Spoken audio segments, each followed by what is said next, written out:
Got video. Cool. Howdy, folks. My name's Dave. I'm a wood turner. Welcome to the channel. It's Switch Tuesday, ready to turn some wood, but I've got to do a little bit of a lathe maintenance, so I'm going to start with that. Oh, and I should go ahead and do this too. Dave Wright said, "All right, welcome friends. All It's right. Twitch Tuesday. Thanks for joining me. Let's turn some wood." So I've got some rust happening here on the ways. And what I like to do is I'll take a piece of 320 or old worn down piece of 220. They're not the same thing, by the way. And I will, in this case, this is air tool oil, so it's just a really thin viscosity oil. And this is how I take the rust off. And I go in circular motions, because if I went up and down the ways, I could create a trough, and I don't want to create that trough. And this doesn't take very much at all. I do have to do this every once in a while, especially when I'm turning green wood. But it's just get the rust off of there.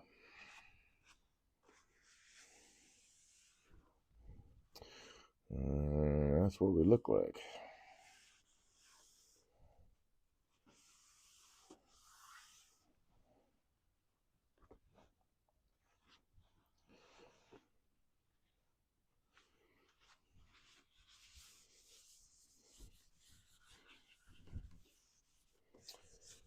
And that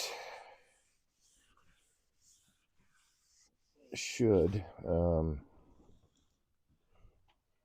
quiet down the squeaking and stuff as this banjo moves across the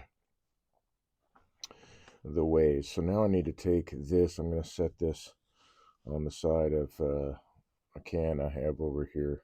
Let them both air out. I don't want to put them into a closed container right away. That might happen on trash day, but I don't want to put these on a closed container right away, just to avoid the possibility of spontaneous combustion.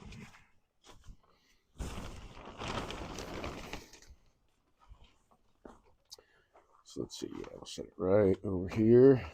And so I had seen Mav earlier. I don't know if he's on right now, but I didn't hear. I had troubles earlier setting things up. It took me about half an hour to figure out. I didn't actually figure it out.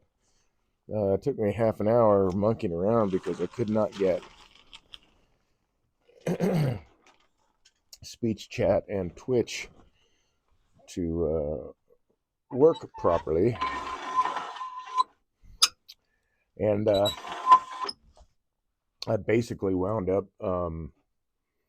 rebooting the computer and just starting everything all over. I went through a couple of forums, stuff like that, and stuff I tried didn't make any difference.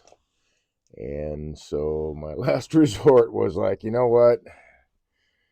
Let's just reboot and see. Because I did shut down, restart the program, stuff like that, but that didn't seem to help. So, all right. But Mab was on at that time. I was surprised to see him, actually, because it was before my usual streaming time, but it was kind of cool to see him out there, man. All right. So what I have here is a piece of crotchwood, and I probably, I do. That goes to that side.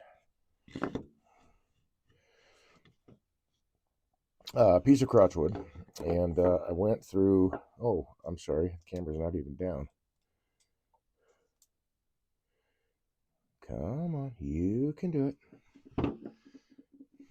All right, so got a piece of crotchwood here, and I took off the pith on the two branches, and I had some. Once I got cut off the splits, I found I had two decent pieces of wood that I could turn into bowls. So I'm going to start with that, but I am going to do a hollow form today. So that'll be cool. See how that goes. Which means I'm going to need to... Oh yeah, that's much nicer. I am going to need to retract the pin on this a bit. I did a little maintenance all over, basically. I had to clear this out because I had gotten green wood bits stuck in there from it being jammed into green wood, and I could not move this point very easily. So I had to get it out of there and then clean both the pin off because it had a a layer of dried hard sap and sawdust, and then also had to clean the inside of this dude out so that I could put the pin back in because it was not easy getting it out. Okay, so we're going to start with these guys. We'll just turn some bowls real quick. I think it'll be fun, and I'm also using this wood. Otherwise, it would go, I don't know, to the pile out back and may or may not get used for firewood or something.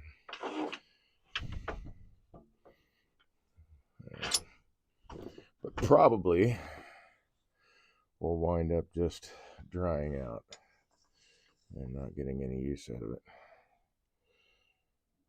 Still, you know, drying out and splitting and all that, not any use for turning anyway. Let's move that guy.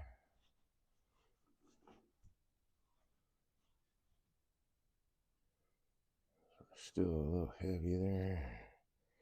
Let's try that.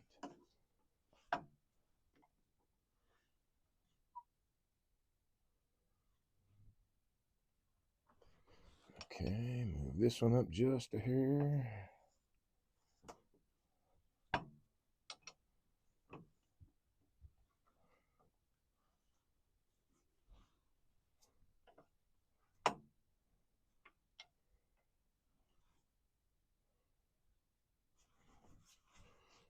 Not quite loose enough. Come on.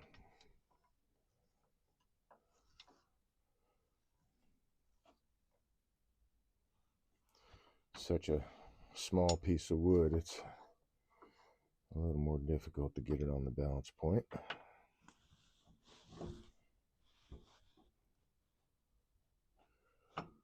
And I bet that some would argue it's kind of a exercise in futility, but this is how I like to start, to get as close to the balance point as I can, to get rid of any vibration I can get rid of.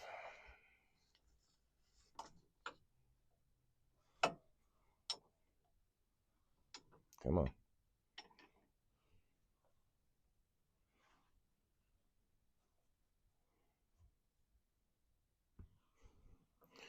So I'm going to say that's really, really close.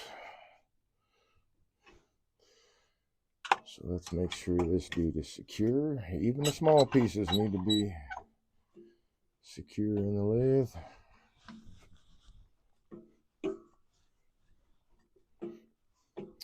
Let's see, this one is thick enough that, oh dear, I just lost one of the handles I need.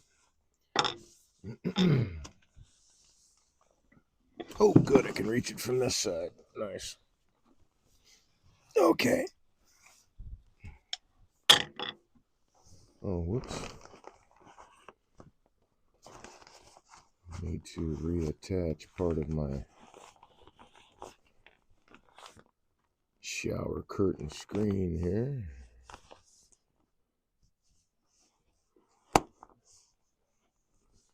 I'm curious if I get green shower curtains, if I can use that as the background. You know, green screen. Maybe? Yeah. Alright, so this is all I'm going to clear.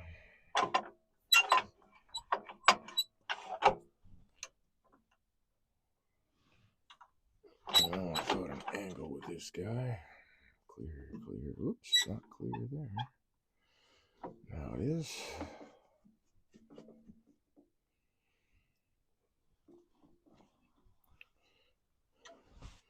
All right, reach over here, grab a bowl gouge. I guess I kind of need to. I was at, hopefully, some of the folks out there in the internet world, internet land in Traverse City anyway, if you're watching, you made it to the Empty Bowls fundraiser. Our turning club was there, as we are every year, demonstrating wood turning and giving away turned tops and bowls and stuff to kids. And it's just a really, really good time. And so hopefully you made it there, but I've got all my tools are packed away for travel. And there we go. And all my steel. Yeah. I did not take it out yet. All right.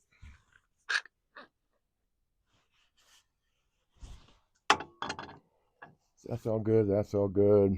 I'm going to change the camera angle there. Double check that. Glasses down. Need that light. And away we go. What are we starting at? Well, that's the slowest speed on the lathe.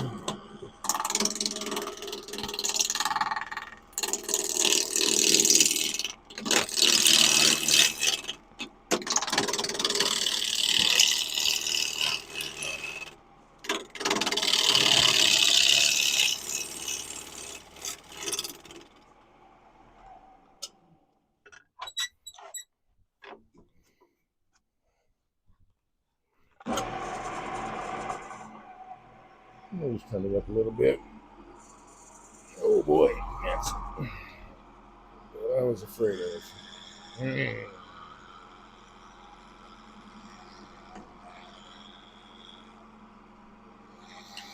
So see, that's what I was afraid of.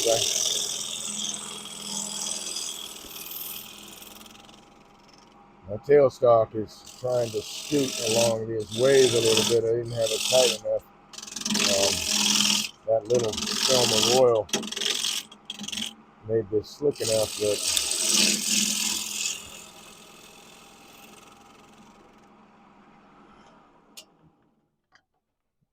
the tailstock didn't want to tighten down all the way. Or rather, I needed to give it extra attention. We'll put it that way.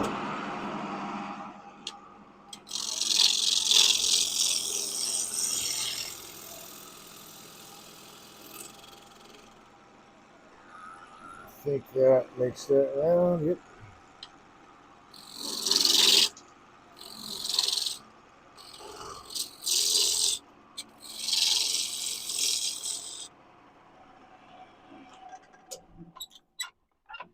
Angle this a little bit more. Hey now. And I got to pay attention to the hand wheel back there. The quill wants to back off too if it doesn't have constant pressure. Set on flat. It's close.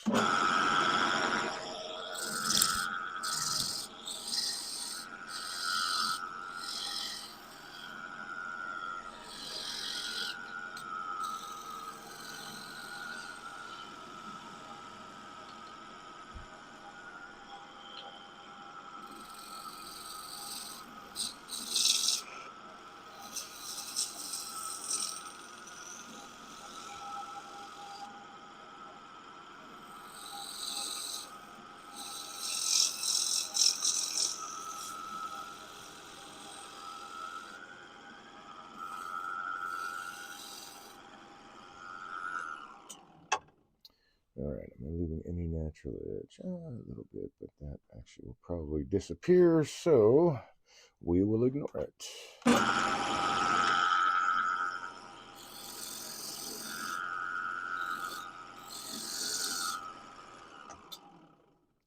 So now I just want to get down to a spot where I can make a tenon for the chuck to hold on to.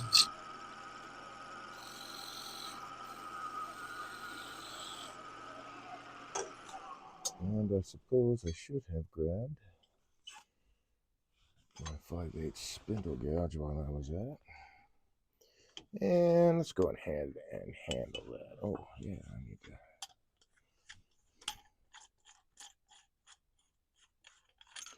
swap out the little collet sleeve there. Be right back. This little robust setup is kind of nice because different collets you can use different tools. It's just that I have to keep the collets together in one spot, and typically I just kind of leave them in my travel bag because that's usually when I need to swap them out the most. Okay.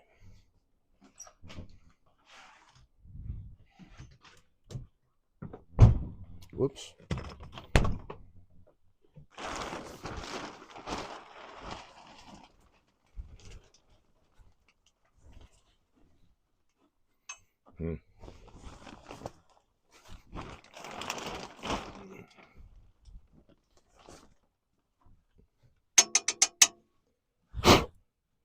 It's good to check, make sure the threads are clear when you have to swap collets, because any kind of debris in these very fine threads will keep you from being able to tighten it down all the way.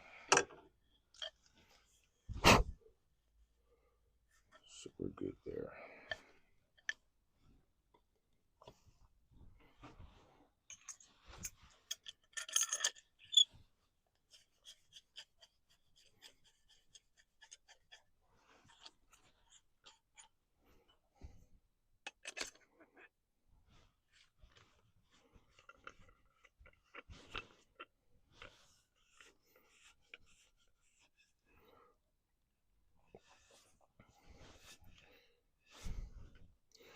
All right, so spindle gouge.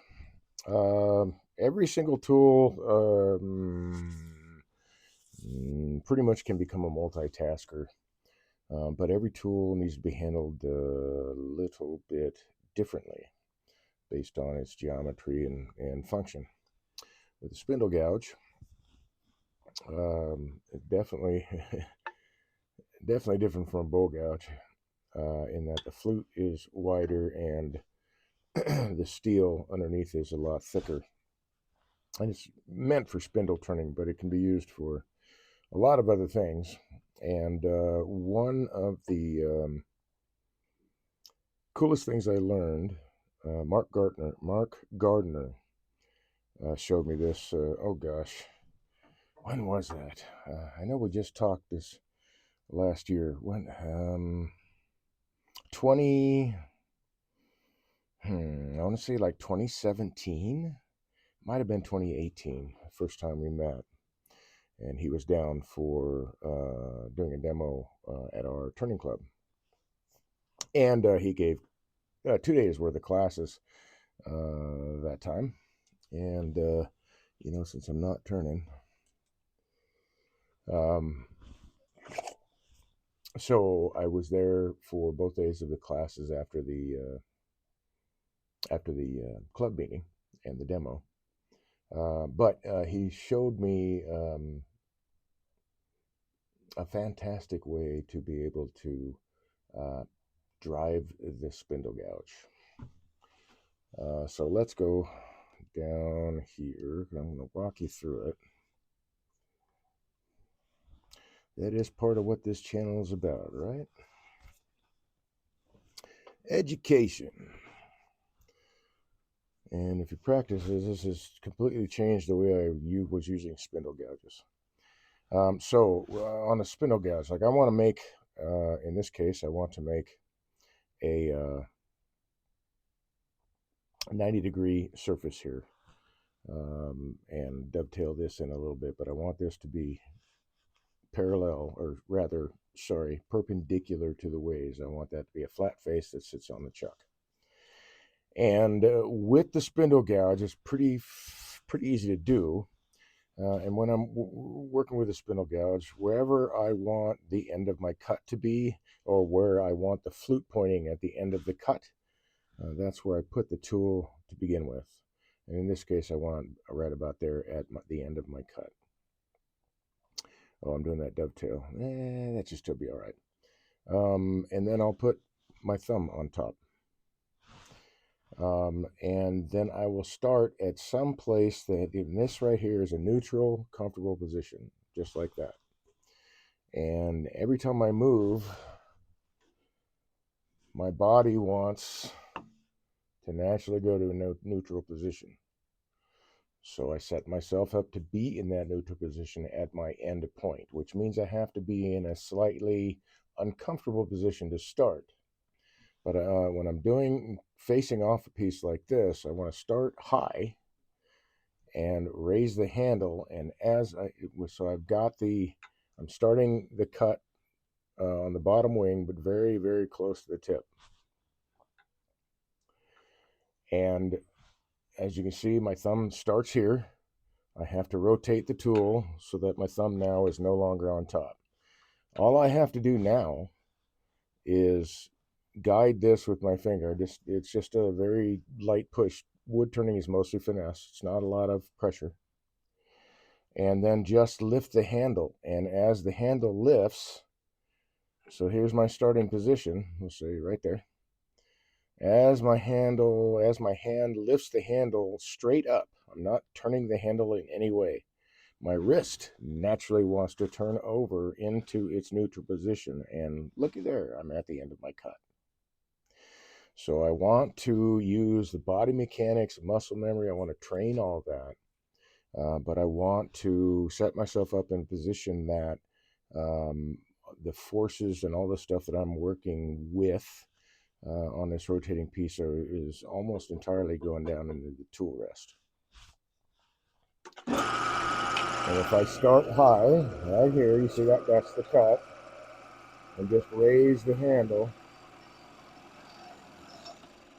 Uh-oh. I thought I tightened that down. My quill came loose again. Bear with me, hold on a second. There's something not quite right here. Let's try this again. Okay, that should not back off. Okay. So start up high. Just raise the handle. My wrist naturally wants to roll over as I'm coming up because it wants to bring the thumb to the top at the neutral position. That puts me in a really great spot. And that's why I set up the end of my cut, because I can move and shift to get to the start. I want the end of the cut to be comfortable. I want to be relaxed. I don't want to fight anything. And that's how Mark Gardner taught me, had made that one change with my spindle gouge work. He suggested doing that. Just stick your thumb on there and give it a try. You'll see what happens. It just naturally wants to roll over. So I don't have to have a death grip on anything. I don't have to try to rotate my wrist. I'm not rotating my wrist at all. As I bring up my hand, everything in your forearm, and then the wrist, all that movement just lifting up naturally rotates it over. So you're not physically trying to roll it over. It just does it on its own. And that's really, really cool, especially for muscle memory. So let's take this down a little bit.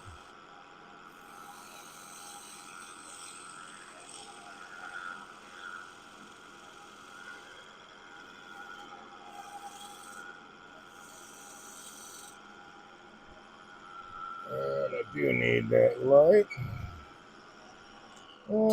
Pretty good shape. I want to make a few adjustments to it. I think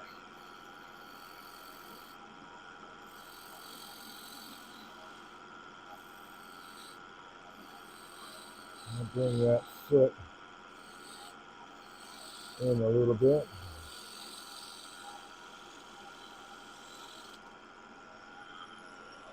Yeah, that works.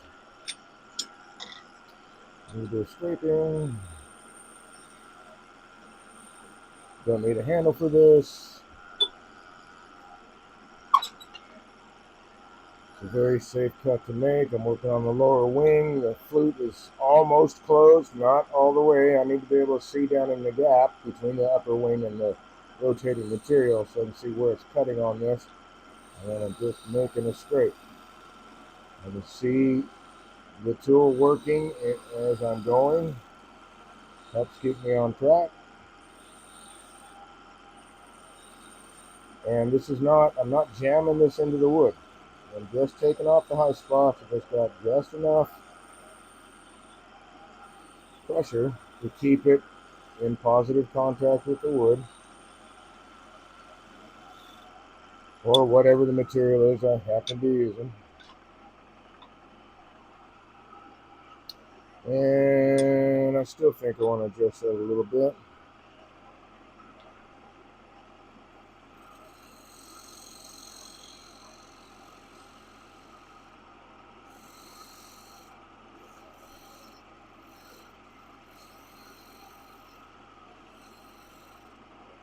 Yeah, that's better.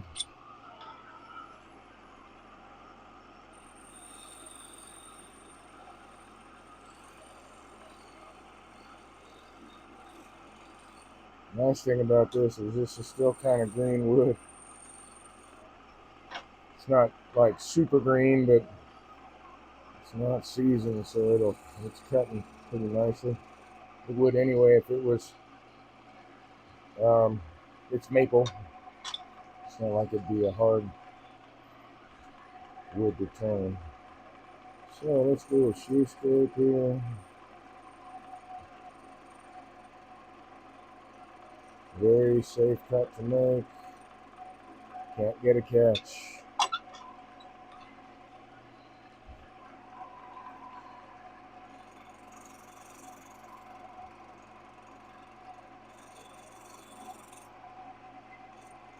I have tried. I've tried so I could prove myself right or wrong. And so far, I've not found a way to give myself a catch doing this.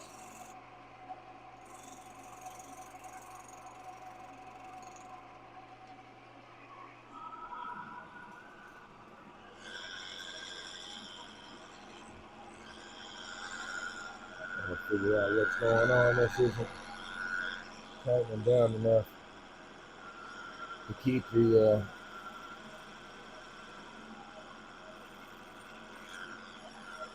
quill from backing off. So before I flip this around, I'll take a look at that.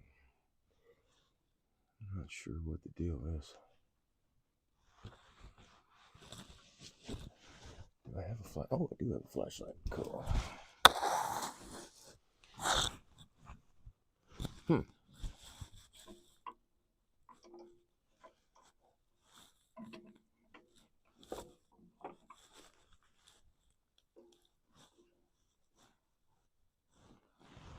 Let me try this. Where is that? Wait, is that a maybe an outlet?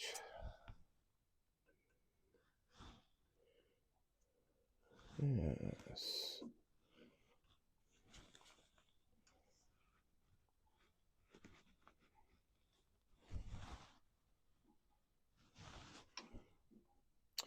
Okay, I see that the screw for the little key for the keyway was a little loose, so we'll see if that was not the issue all along.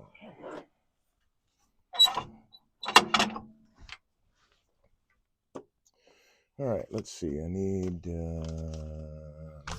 abrasive. It's cool. This has started spalting it. Why don't think it was spalted when I got it. But it has started to spalt, so that's kind of cool. No punky wood here.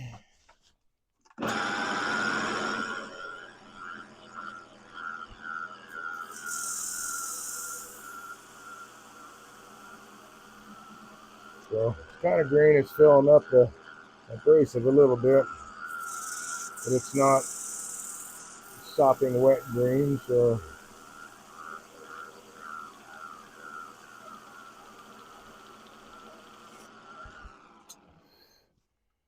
I should still be able to sand it. There we are. Okay, that's that guy. So the outside of that one's done. Let's go with this guy.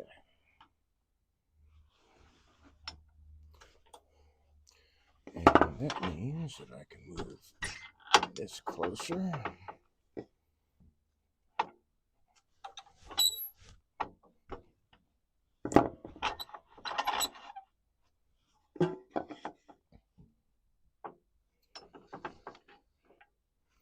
Something like that. Okay, pick an arbitrary spot. Looks relatively... Seriously? No, I don't believe you. Not for a second.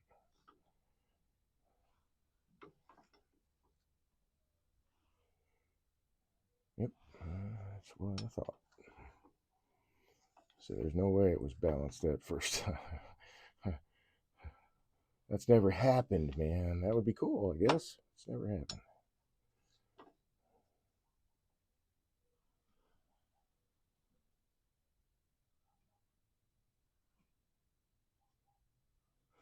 Okay, that's really close.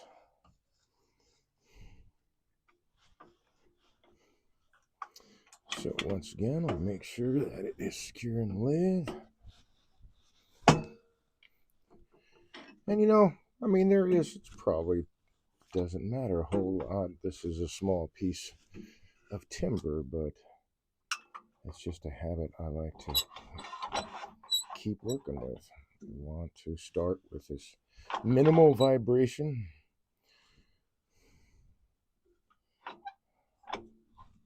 That clears. That clears. Okay. So this guy's going to be, well, definitely shallower.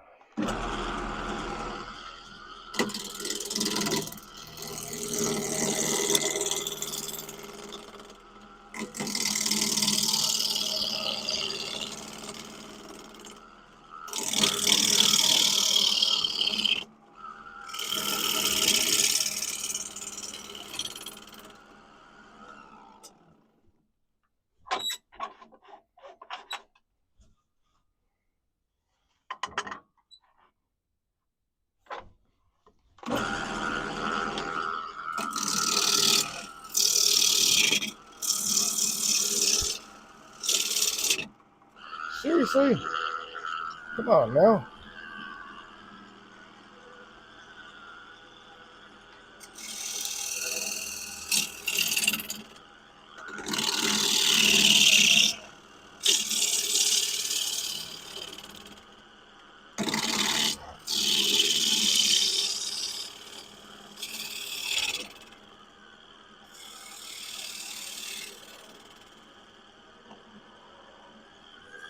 All right, so that part's around. That's really what matters right now.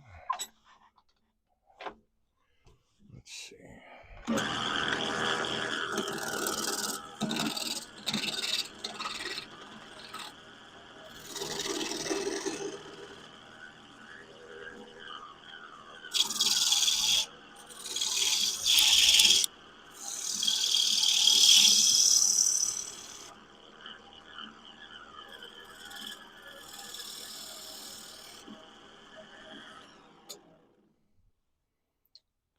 Okay, we're pretty close to it.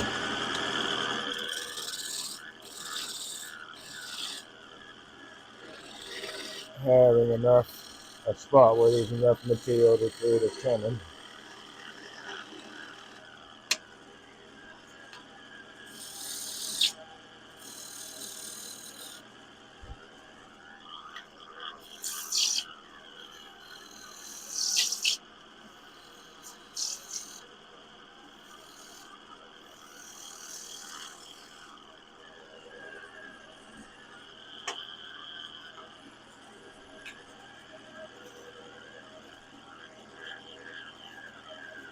So here, let's see, I wonder, should be able to see this from above. So my handle's down low. This is my end point. Thumb's on top.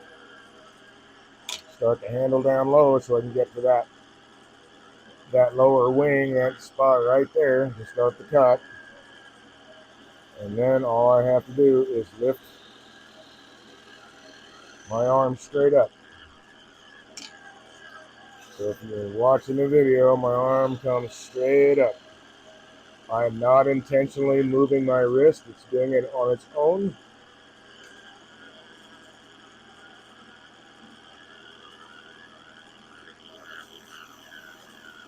So it's not like it's a complicated movement that I have to really pay a whole lot of attention to. If that makes any sense, if that's not a weird, it's working with my own body mechanics.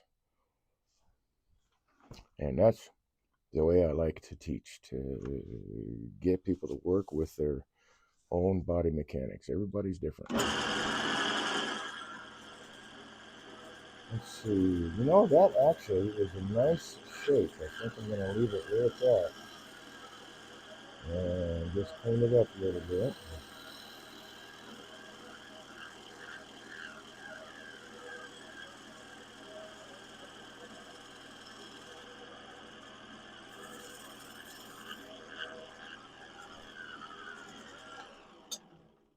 Yeah, I'm liking that.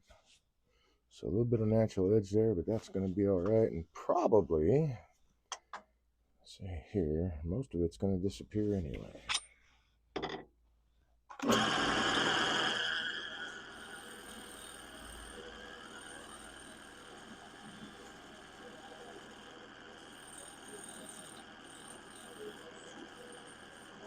Hey, Mav, how are you? For some reason, that was very muted. It should not have been.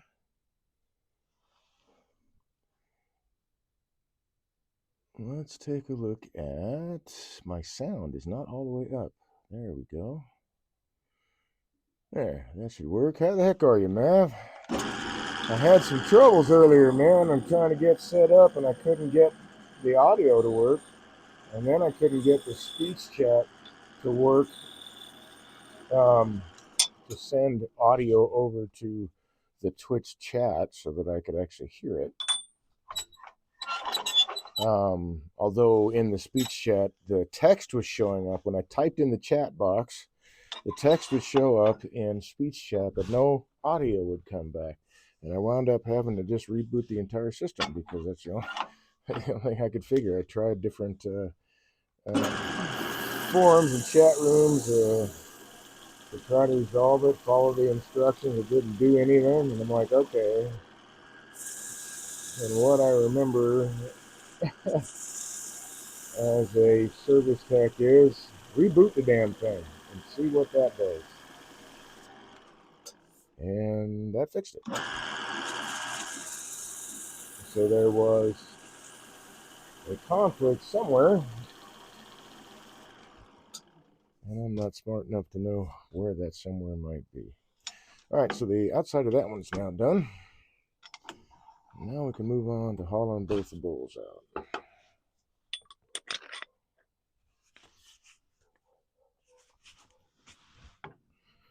Uh-oh, that's going to fall off. We don't want that to happen. There. Okay, this guy's got to come out.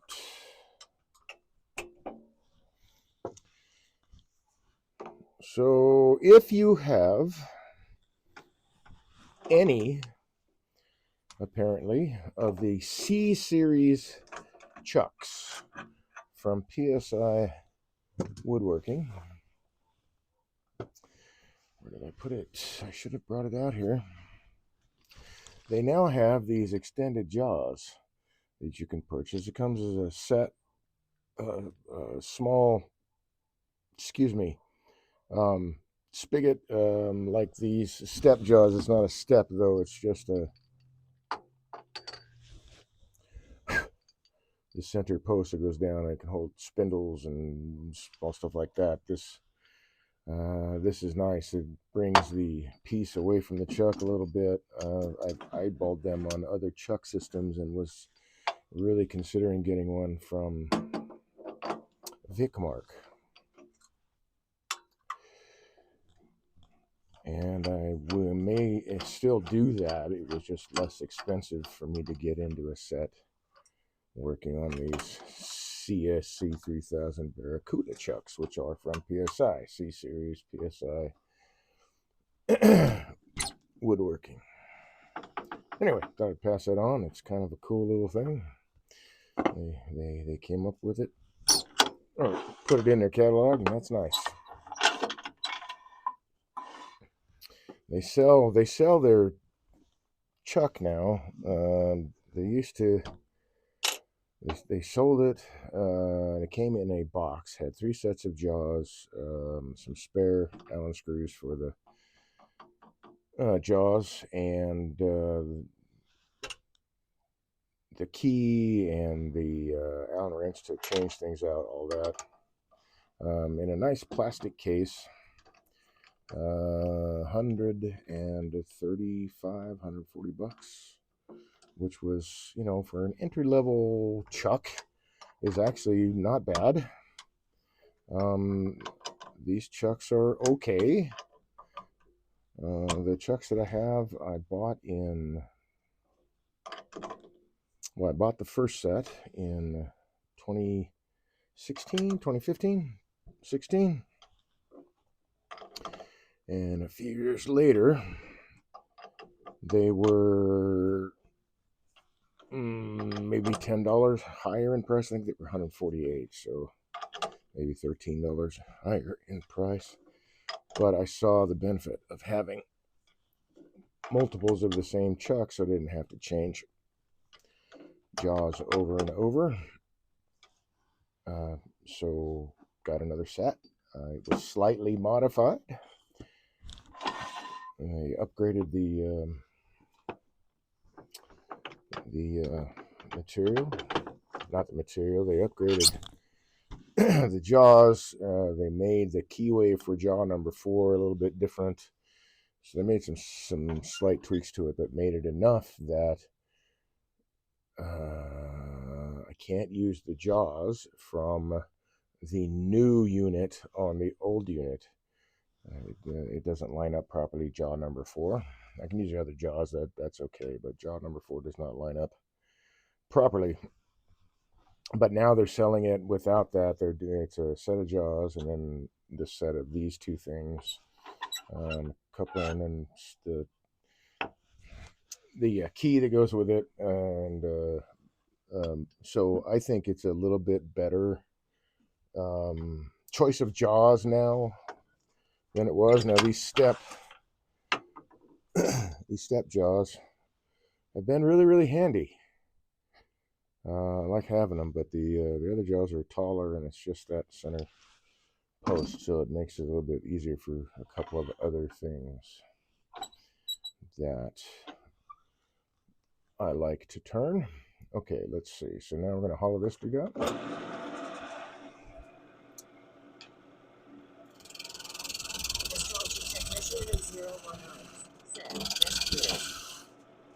Hey, welcome to the channel. That would be, what is it? Nostalgia Technician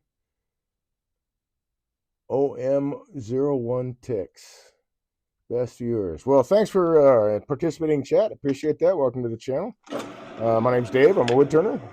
I hope you stick around. I've actually gotten a couple of followers who do the same thing. They're saying, hey, best viewers here, advertising that, trying to drum up business. I won't be going to your site to get those viewers, thank you, but I do appreciate you participating in chat and helping the algorithm.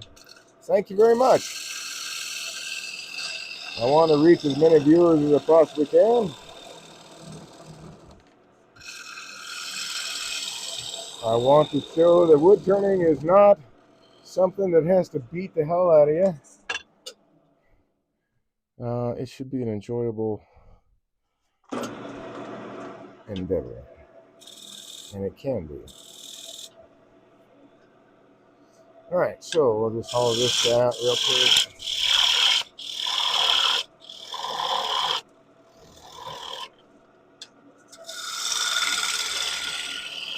You see, when you get everything lined up, everything is right. The tool pretty much wants to self-feed, at least until the wood breaks a little bit, but the tool wants to pretty much self-feed. So I just got to get it started. Okay, don't emulate this unless you're confident of your abilities. This is something that does take practice.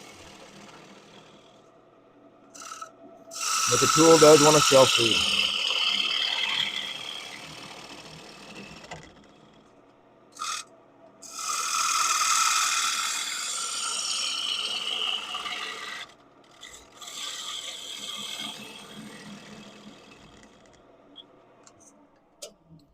All right, I want to double check my depth. I'm getting close to the wall thickness I want for this guy. Wow, I'm only that far down, really? So I still got quite a bit to go. That's a good thing. Oh, come on.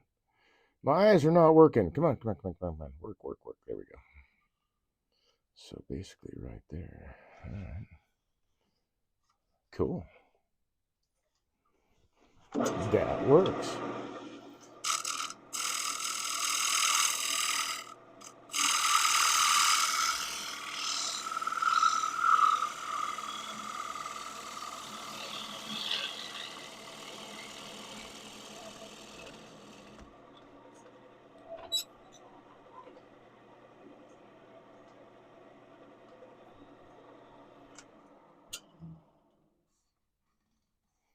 Still a little heavy in the bottom.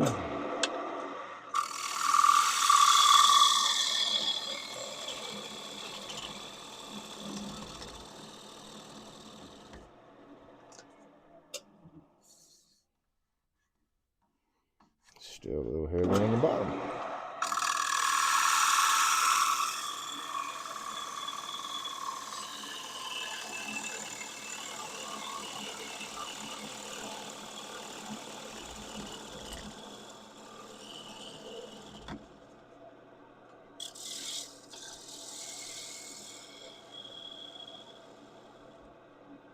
It doesn't take much pressure, and it shouldn't take much pressure.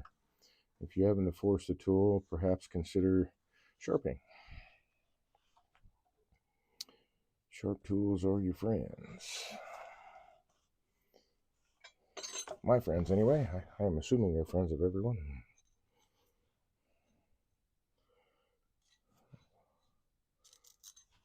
I find that if I did get cut with a sharp tool, it heals quicker because the cut is clean. I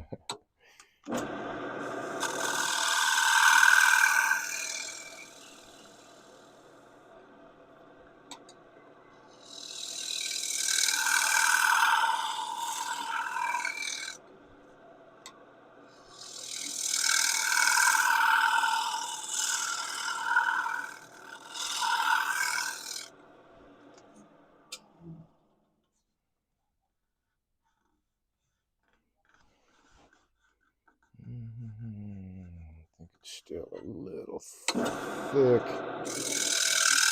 Right in here.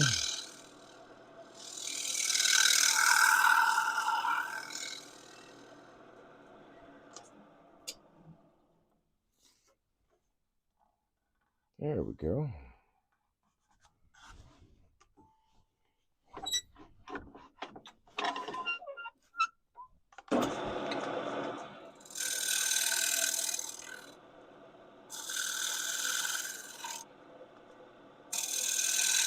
Nice thing about the negative rig scraper is that it really doesn't care what the grain direction is.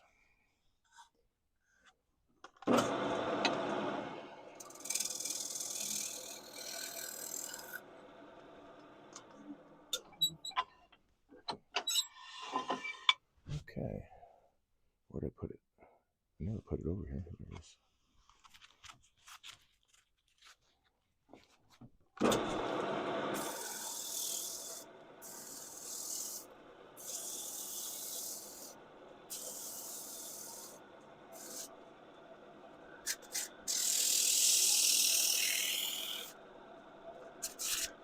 Whoops. I forget that.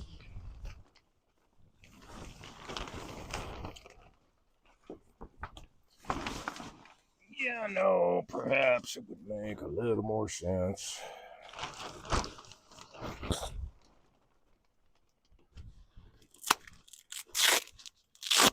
If I were to use a handle I could actually hold on to. There we go.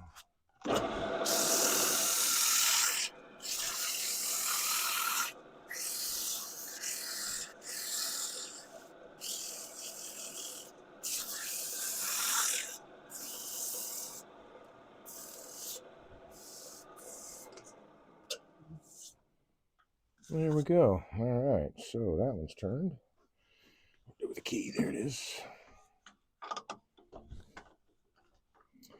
And I can hollow out the other one, and then we'll flip around and get that tenon off there.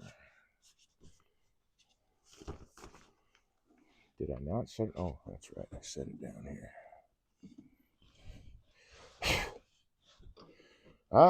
Memories. I think I'm losing my mind. Okay.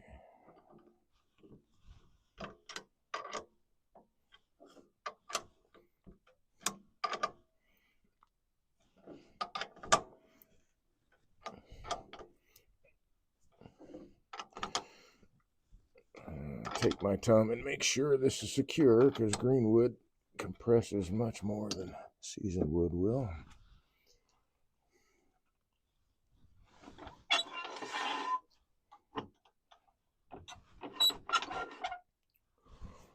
Make sure all that's going to clear.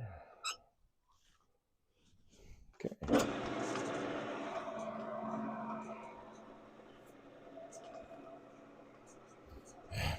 Just easier this way.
So hopefully I'm not in the way of the camera, but now I'm just going to go down on this bowl. I'm just going to work down in stages.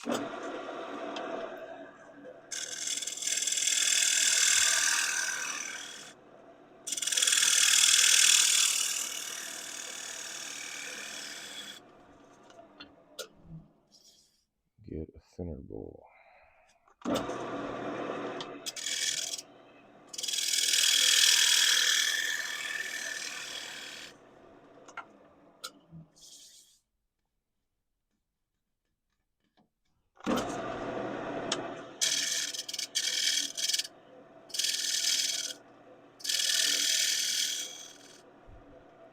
Try to keep my shoulder out of the way of the camera there.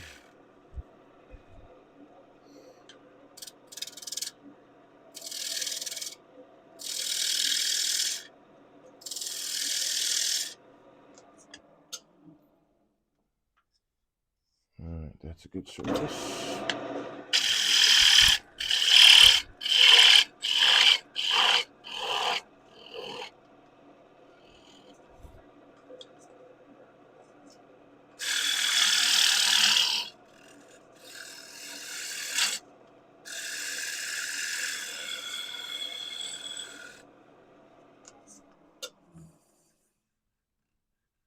Okay, that's pretty even.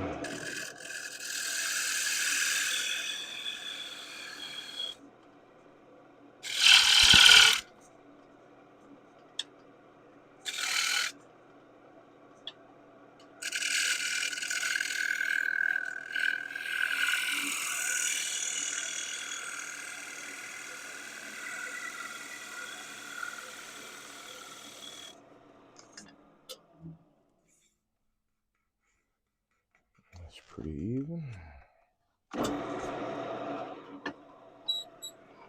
Hey! Almost lost my bull guts to gravity.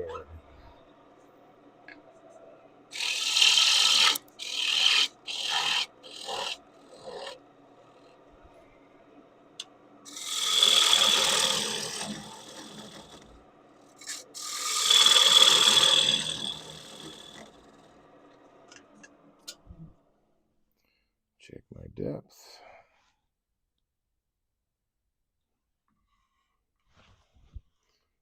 Cool.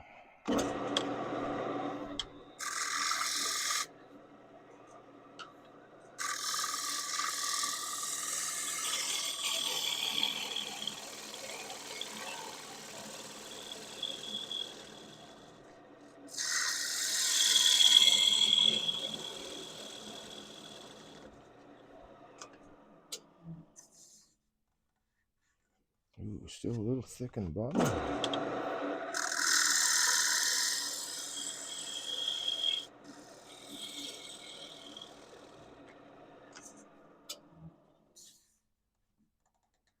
There we go.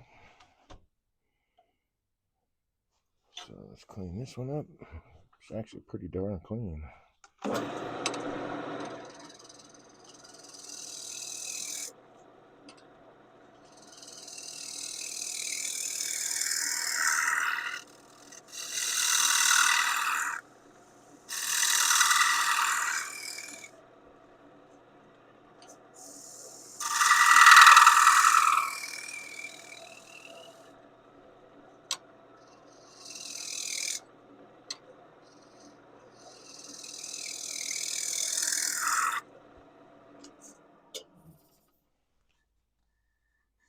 Nice even wall thickness. Cool.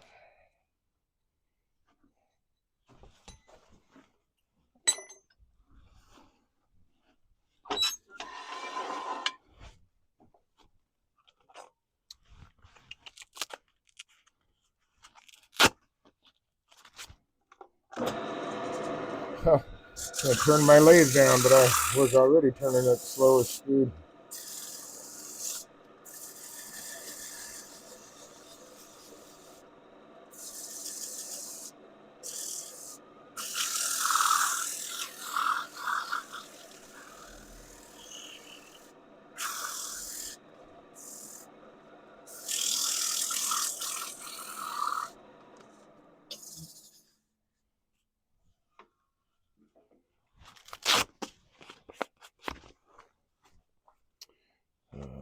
Where are we at? There we are.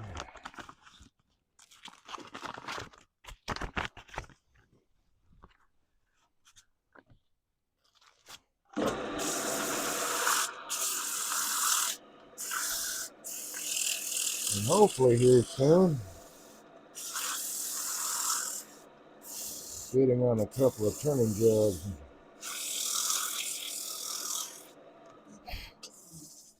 Hopefully I'll be able to pick those up and then I can stream those too. That would be fun.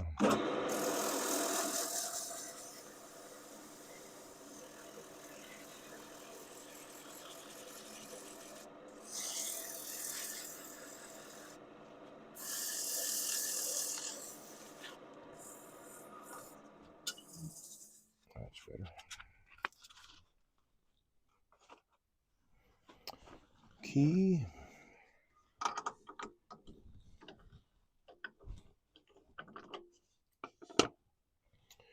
And hey, I wonder, that probably won't fit in there. Yeah, let's just move this guy.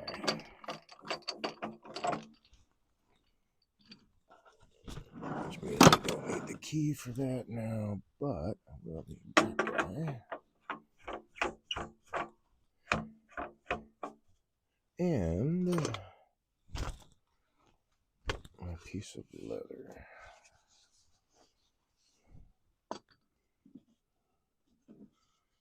Alright, so yep, there's the bulls.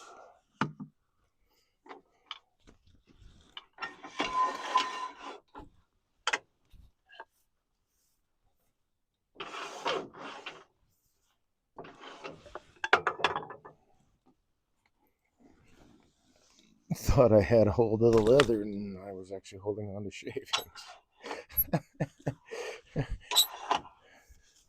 And I dropped the leather. Okay.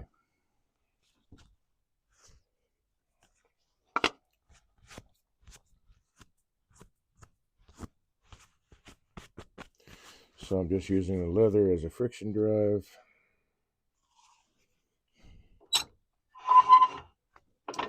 And I only need to put enough pressure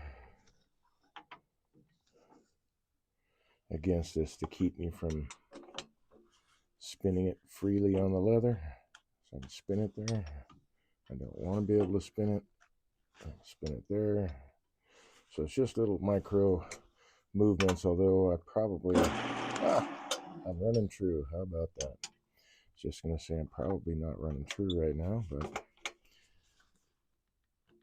there, just that much pressure.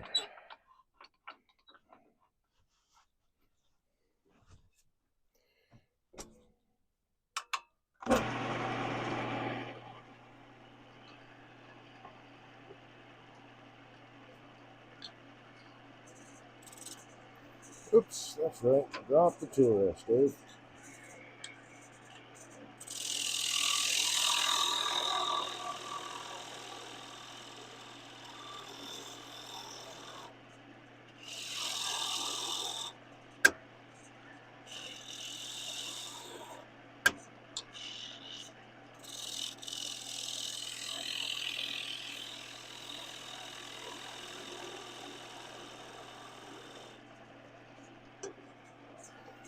And the spindle goes.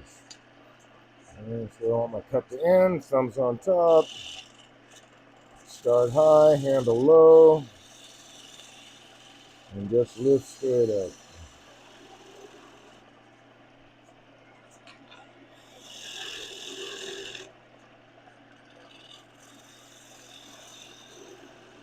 Doesn't matter where in the world my hand is on the tool, as long as my thumb is at the top, at my end cut.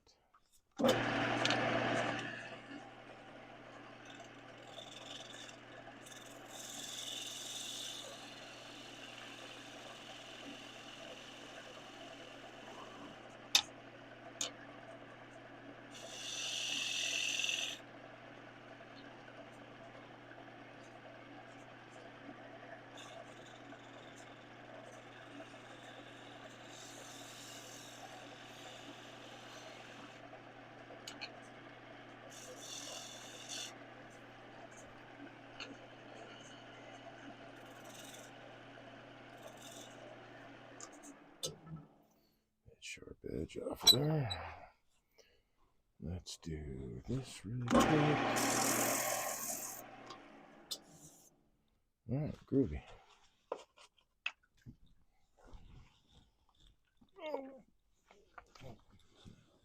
I guess today's my day to drop things. Let's see. I want to do something about that tenon.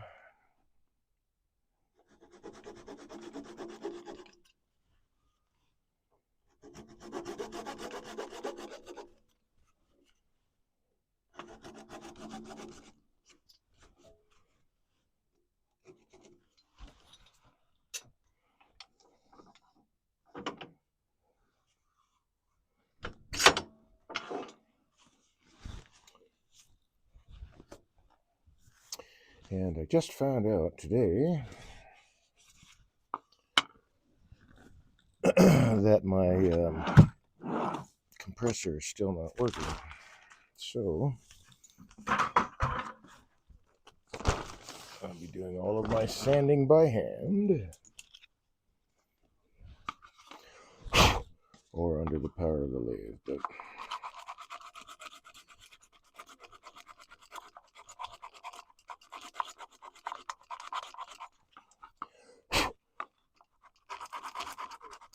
it would be a little bit nicer if my compressor wasn't down, obviously.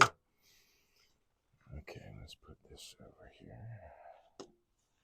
There we go. Come on, come on. You know what? I think I will just take that dude off of there. Oh, and I think I can still... Yes. And I can twist it onto the larger handle that's meant for the 3-inch and still have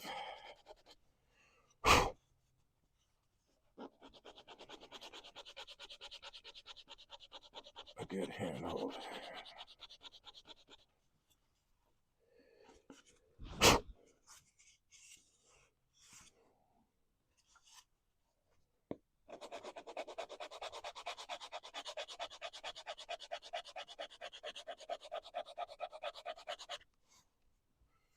And then grab this guy.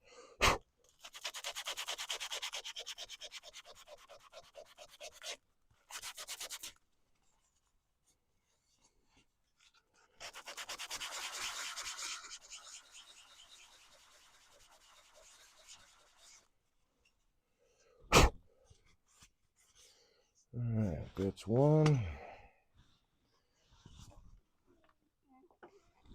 Let's get the other one up here. Ooh, excuse me. Excuse me.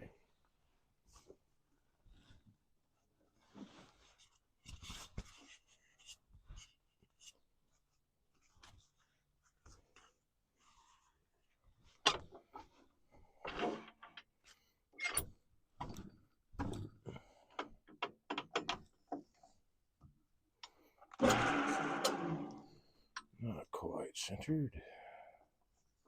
There we go. Now let's make sure that... Okay, that's good enough.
Now we'll do something about that tenon.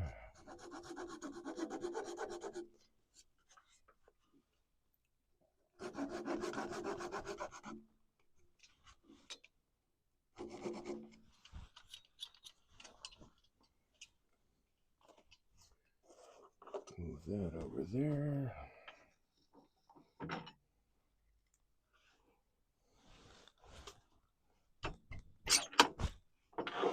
Okay.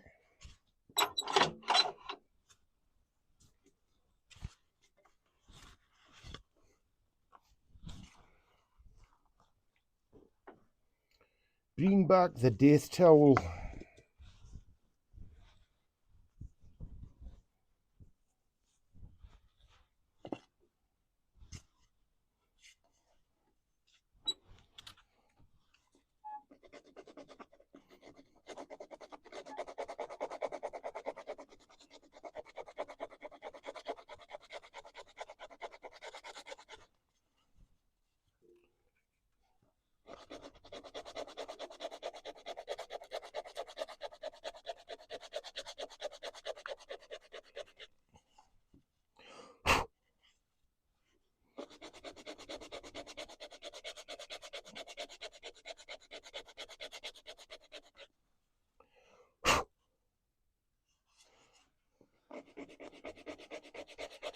Now I imagine if you have cold jaws, you could probably just turn that all the way off.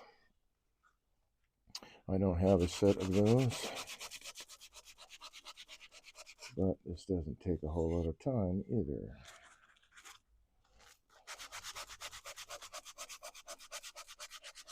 The only caveat is I'm not turning.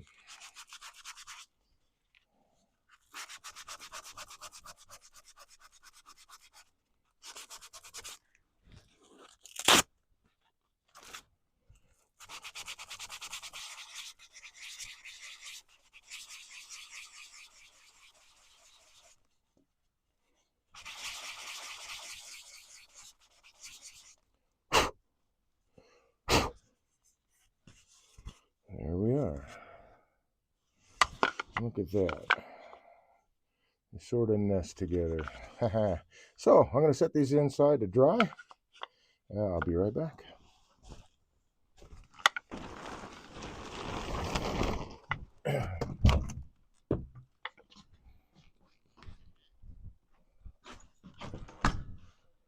Can feel with the sun going down, man, the temperature is dropping. And we're going to still hit the 30s for the next couple of nights. How you doing, Fuzz?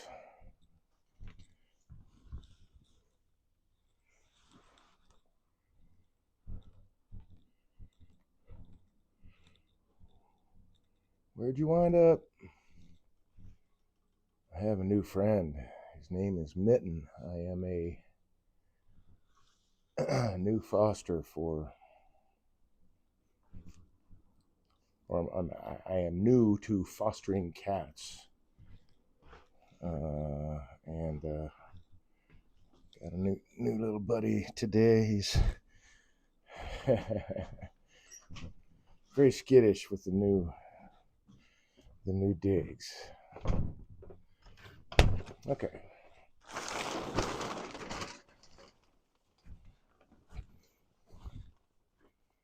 So put that away,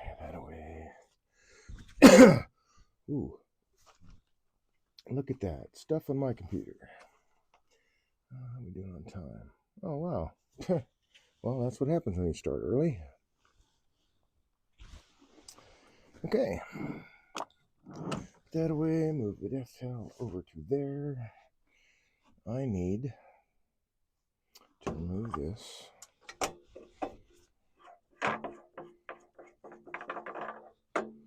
Mav K14 said, Dave's wife is a rife wife. When I had one of those, yeah. Yeah, you're right. Okay, so now we're going to work on, uppy. The actual crotch of this guy.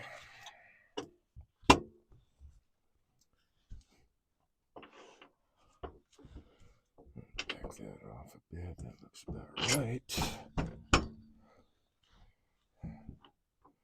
Stuck somewhere in there. Mav K14 said, I guess it's a rife life. Hey man, that could be a good sitcom. It's a rife life. Because everything about my life is hilarious. Yeah, right. Still a little heavy in the bottom. I see I've got, you can see this line right here. That's a bark inclusion. So I'm be curious to see what that brings.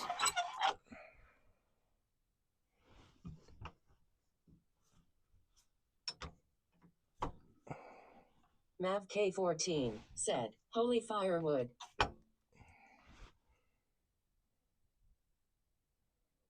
Okay, still a little heavy in the bottom. So we'll take this up, put it right there. That might be a problem.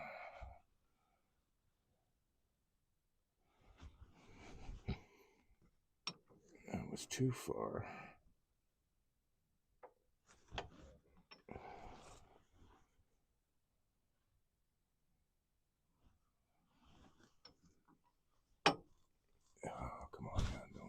You are toying with my affections, you know that, right?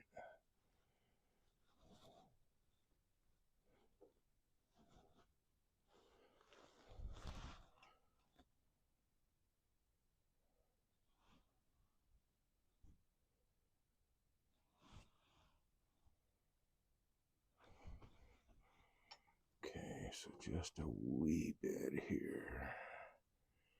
In theory.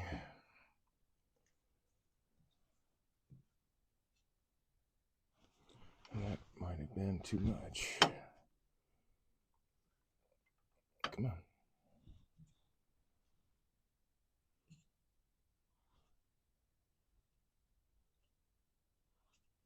Or maybe not quite enough. We're close.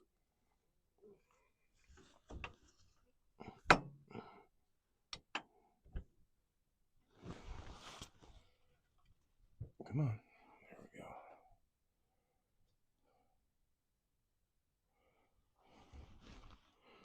So I missed it by just a bit. All right, so about there should be good.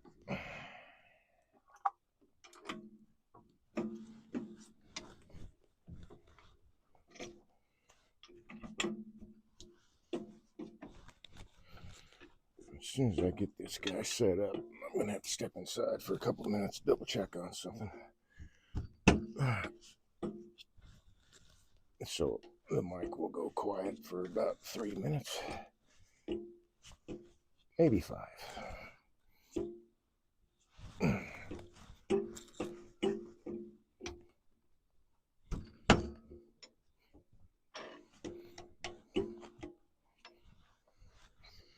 Tighten that dude down. I will check it again when I come right back.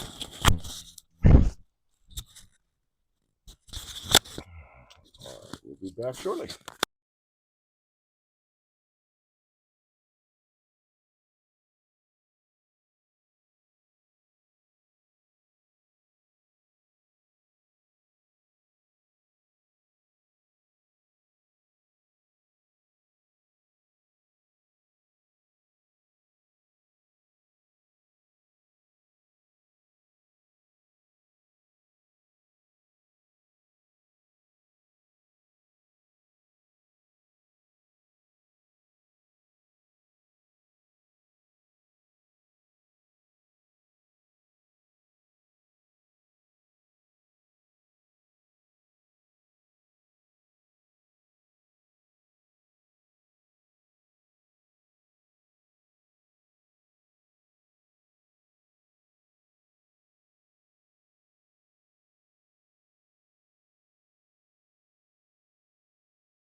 Test, test. All right, got audio back. Very cool.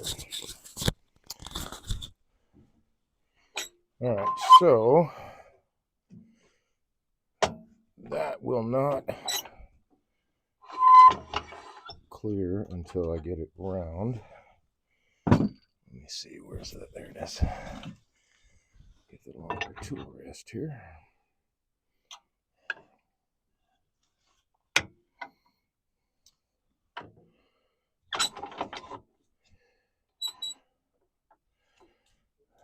That clears, it all clears. Very cool.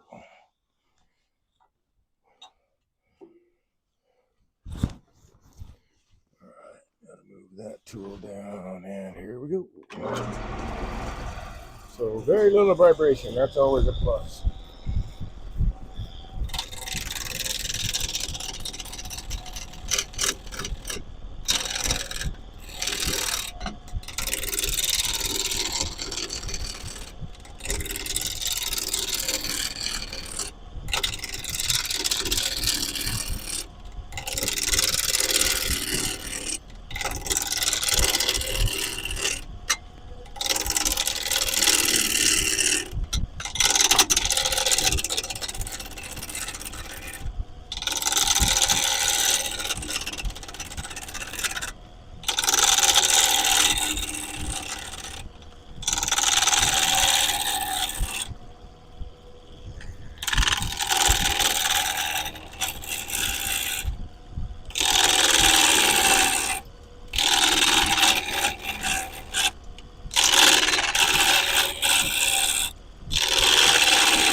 You can see my tool is not bouncing up and down on the tool rest. None of this stuff is bouncing around. I'm only advancing the tool as fast as it can cut. Not a lot of force, it's just a little bit of, it could be any finger, it doesn't matter.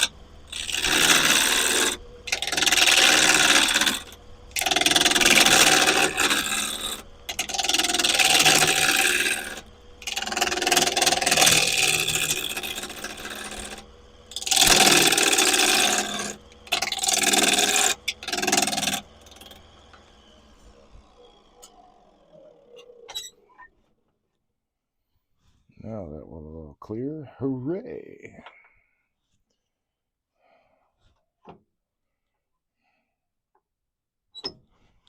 Aha. You know what? That comes off pretty easy. Let's get rid of that.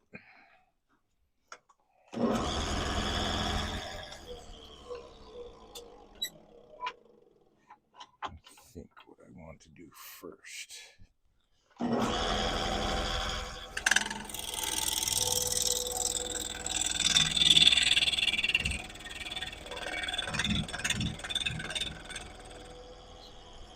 Take care of that. At least have it fairly straight.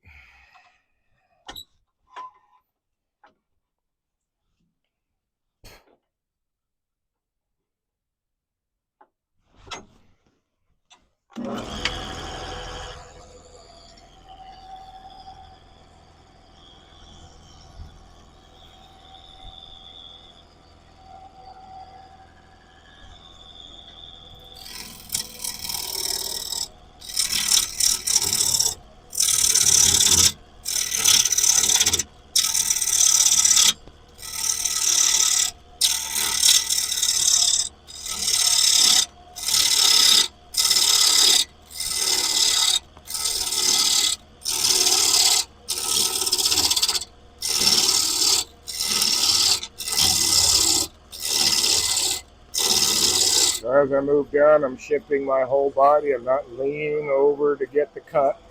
Placing myself in a spot where I am stable.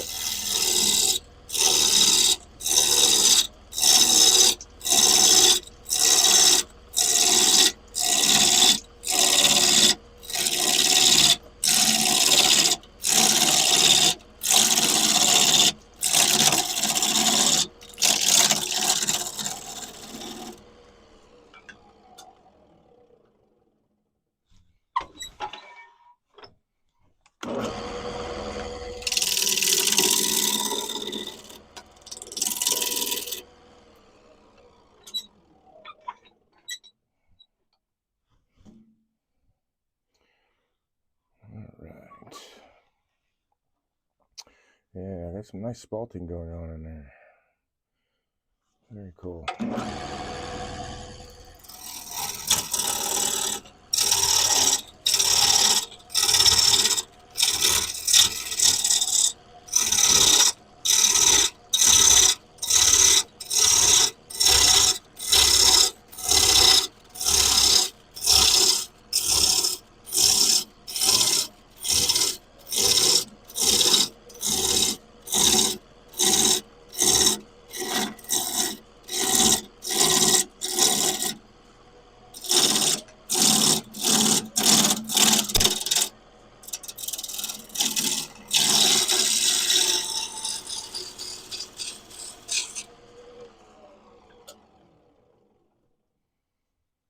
Okay, a little bit of fungus growing on that dude. Looks like it's going to have some neat colors in there.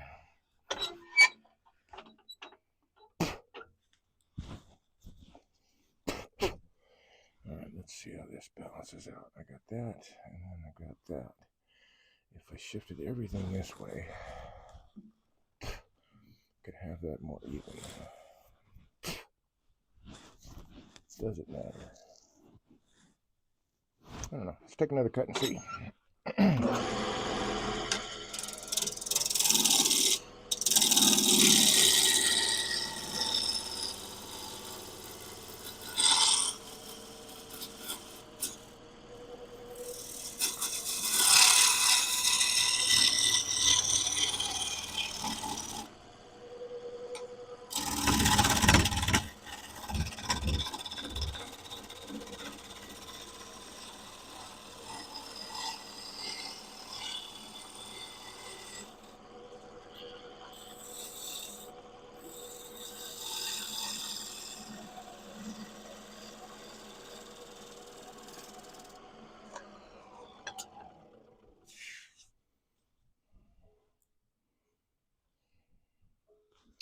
You know, I think that will be just fine. All right, let's get down to this here.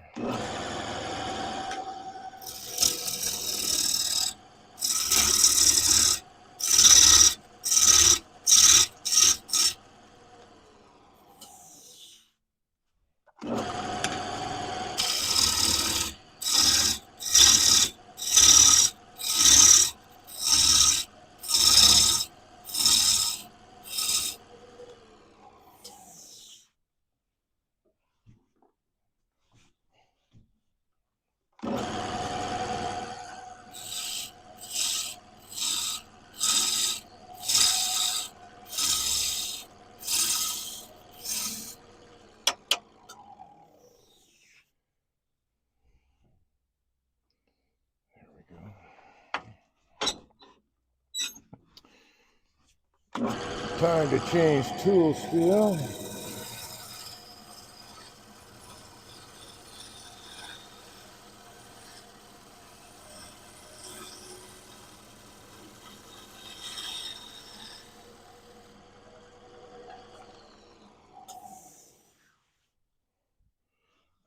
That's just really pretty in there. Let's see. I think I may try to get two pieces out of this, because this is different than up here. Could be because I'm down in the surface more. You know what? Let's take a cut and find out. But I will change my tool steel first.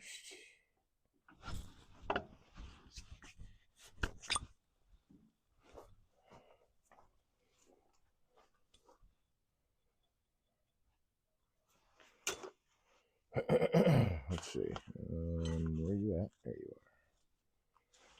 Comadre. Thank you.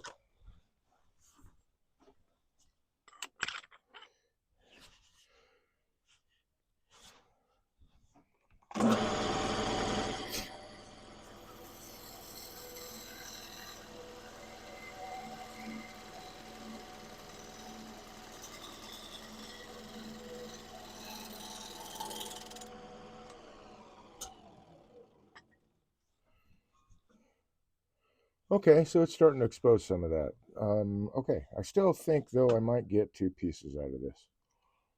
I'm not going to have a hollow form that deep. Let's see. I think, what do I think?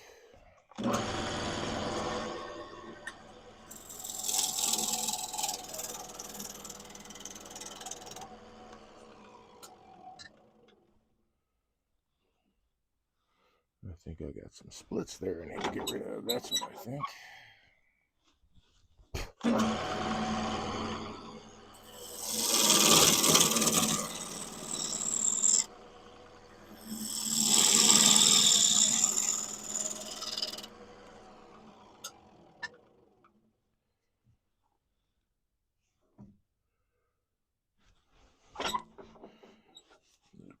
to go.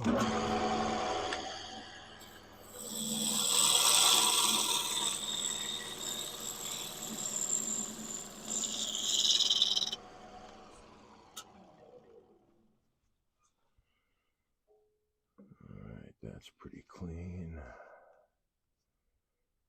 Okay, I think that got all of the... Oh, now I see him. Right in there. He says, I don't know how deep they go.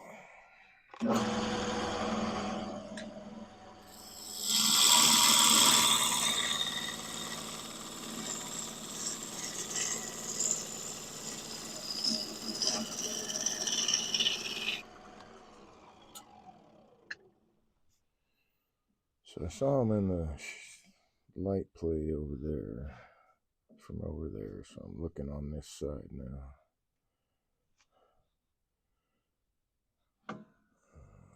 That might be one.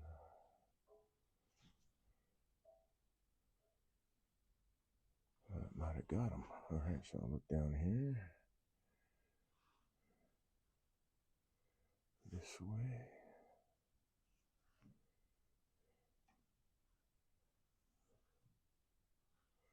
Groovy, okay.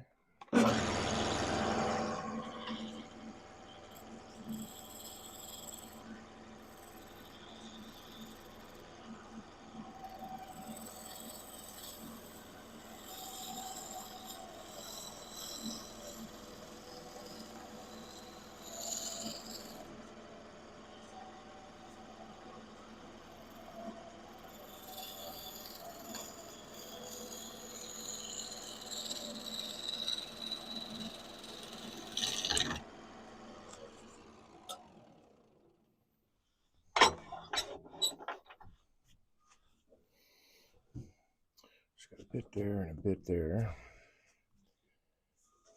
Well, looks like that one at least is going to disappear.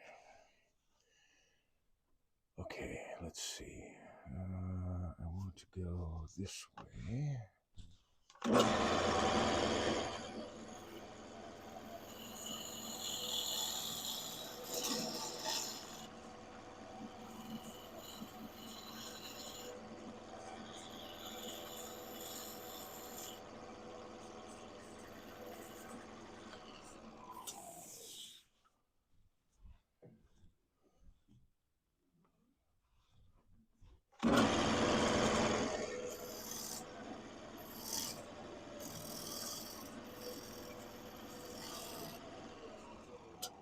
That figure of the wood. I'm trying to see if this... Okay, so the wood's not punky. Alright, cool. It's just a little bit rough. I mean, it's on the way to starting that whole punkiness journey. So I wanted to double check and see that figure in there, and it's starting to get bleached out by the fungus. But it's in there. Okay, so I want to say, what do I want to say? Let's see.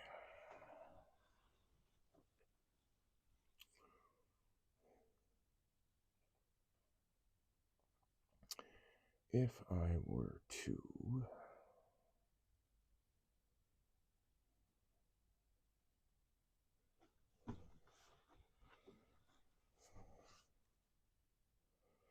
let's see what I can do. Okay, let's see. Let's think about this.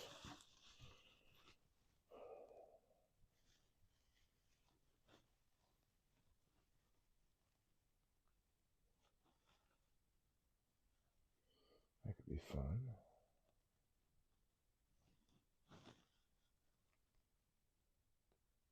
I don't know how that would do drying, but we're going to find out. All right, so I'm going to, let's see. I think I will take it down to here. I think that will be enough.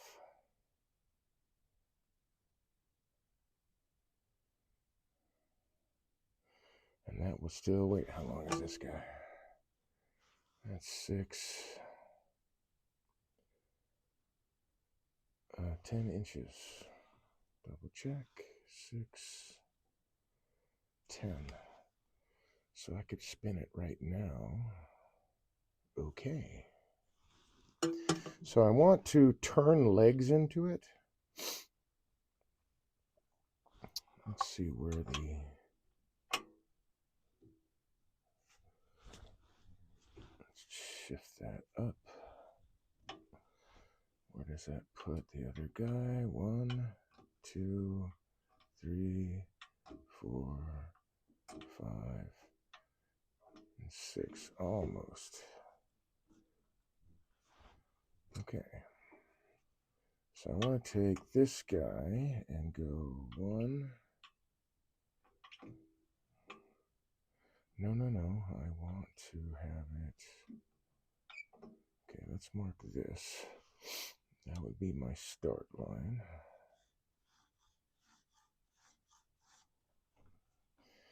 And from there, I want to shift everything 2. 1,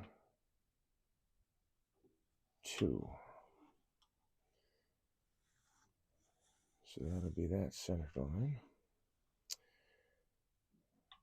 1, 2, 3,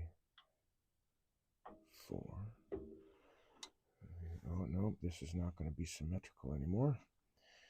We got 12 slots. I need to go 3, so let's go back and we'll just move it 1. So that's the top. I want that. Oh, pardon me.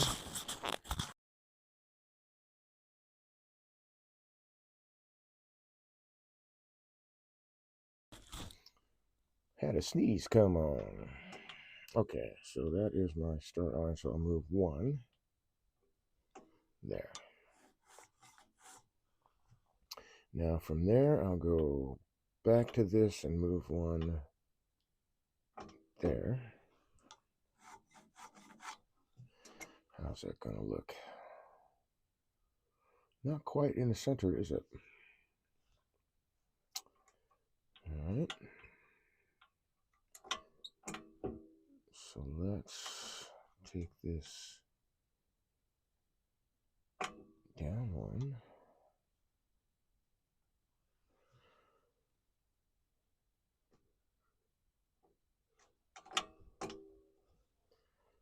Okay, this is where I want my center. So is that center of this? That would be center of this. All right, so I got to get to where that is the center.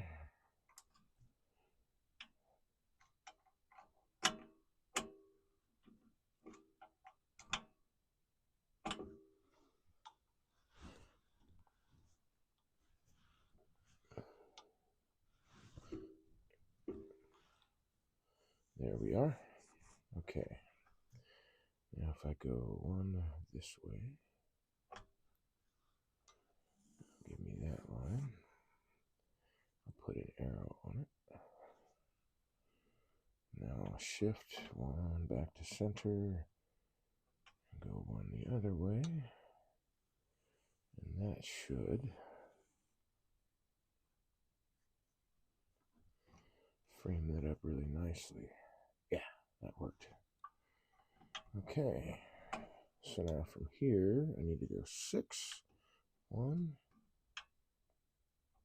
2, 3, 4, 5, 6.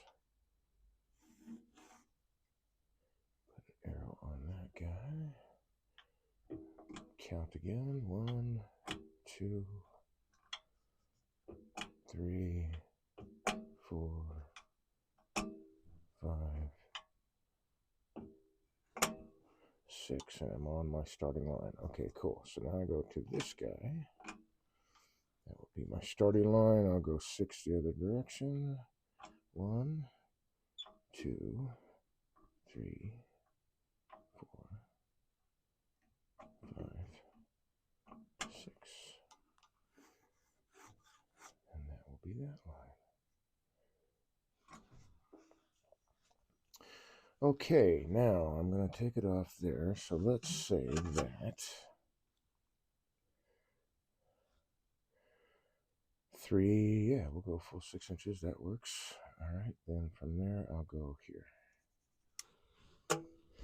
So now I have my center line and my axes that I can turn the legs on. I'm going to try this strange idea I have in my head.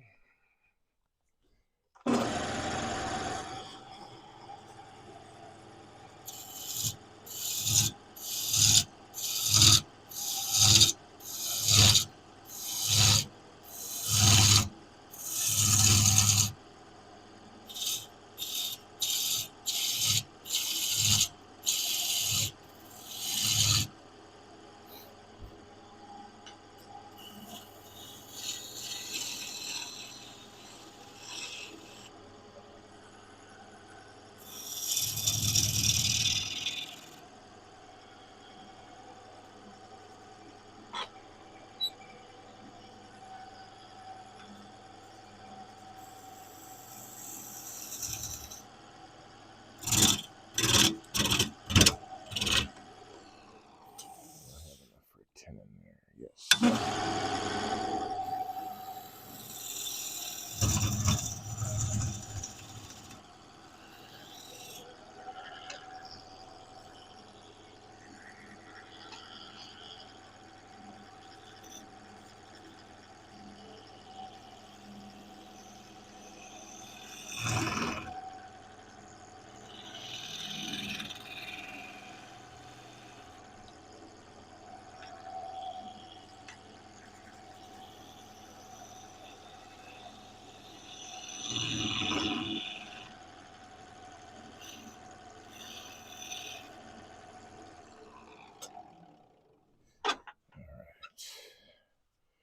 Some nice figure in there.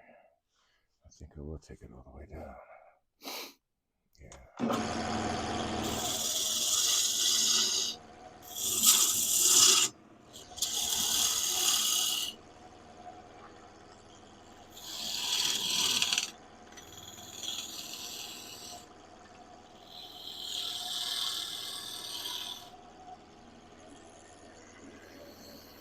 And I will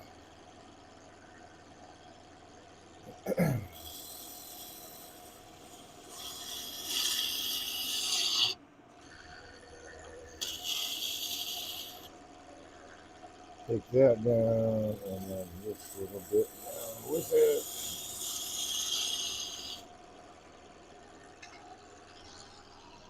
Okay.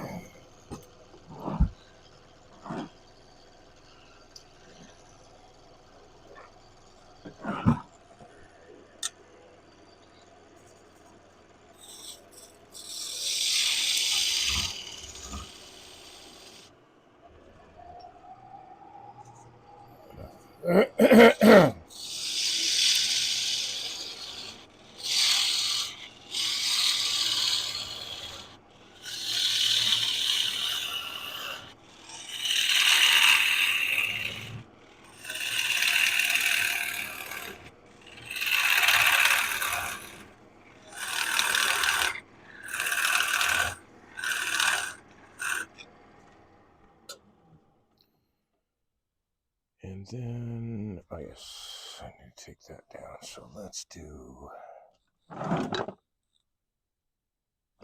wrong tool. Oy! Don't run into that. That one or that one? That one or that one? Let's go with that.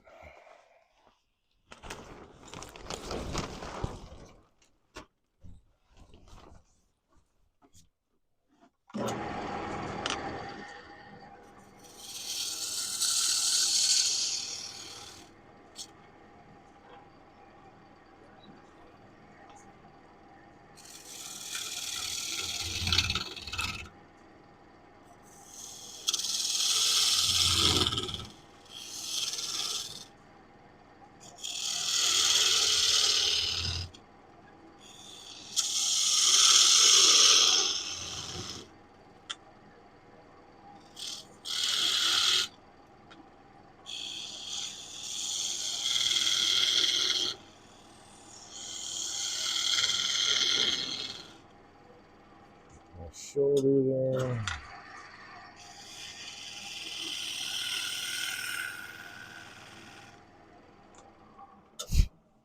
Cool.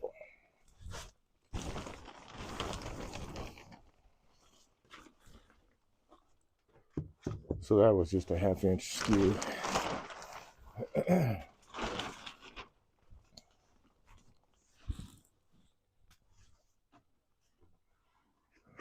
see. All right. Give me a few seconds.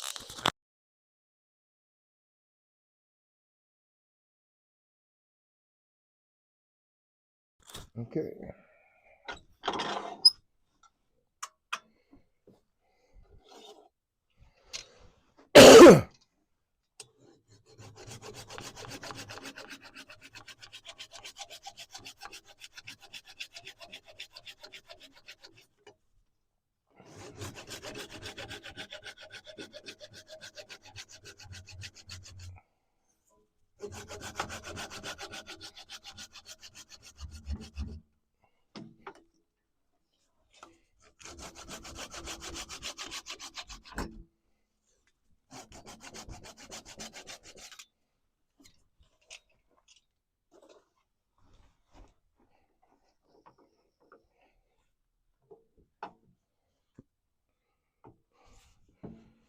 All right, so you can see that bark inclusion right in the center, so it looks like it's closing up as it gets up in closer into here.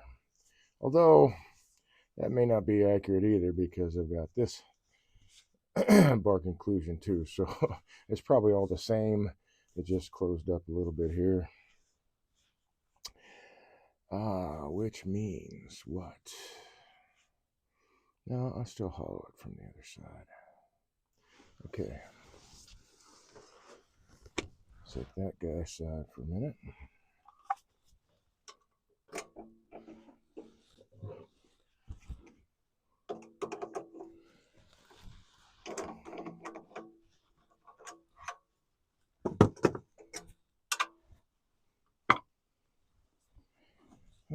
There you are. Oh, look at that. And you are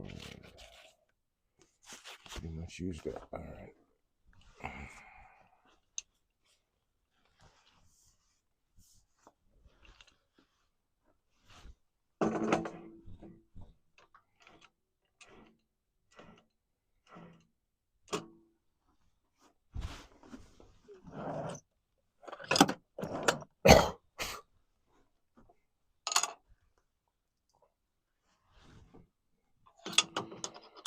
So since this is green, I'm going to turn it now.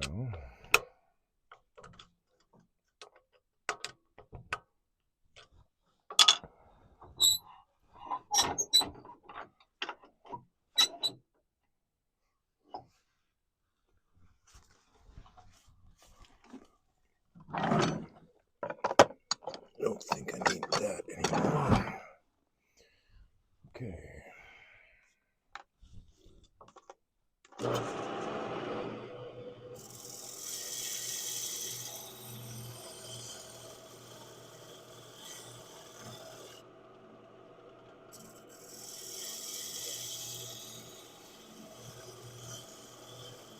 So I don't want to vary my speed when I'm going across the surface, including going off the edge.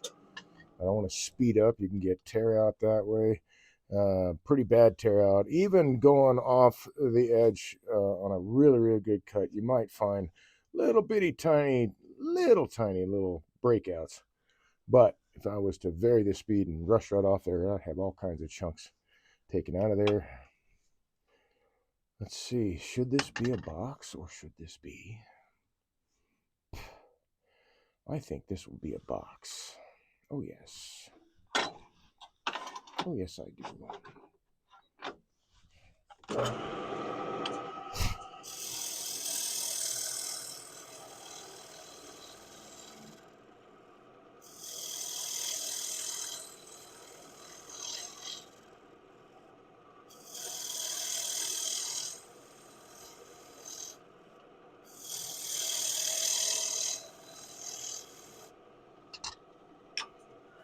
So at this point, I'm going to leave myself a way to hold on to this thing later.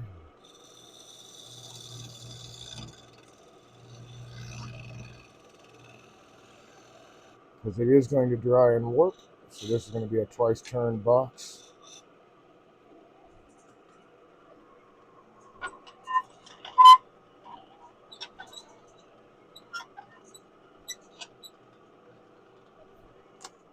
Now let's look for a good spot to part it off at. I think probably right in here. Maybe. Let's see what that looks like.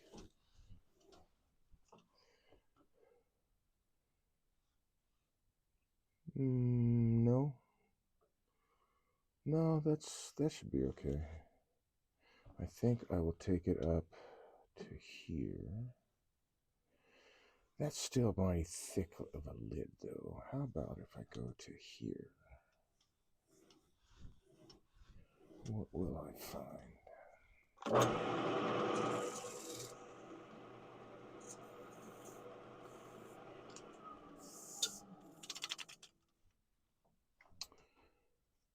Okay, all this will line up pretty well. That'll line up pretty well. This isn't going to matter a whole lot. That'll line up pretty well. Looks like a good spot to me.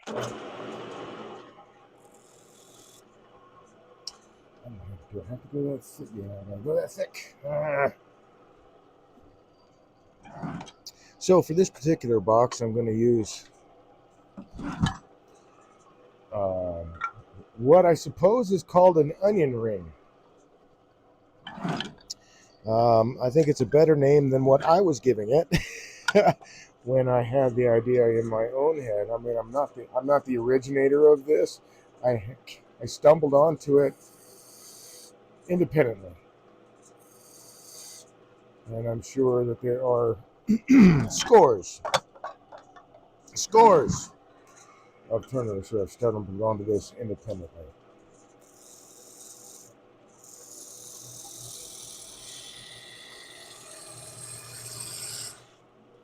Oh, that smells so good.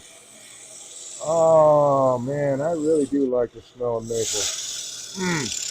Man, it smells good. I've forgotten. It's a very sweet odor.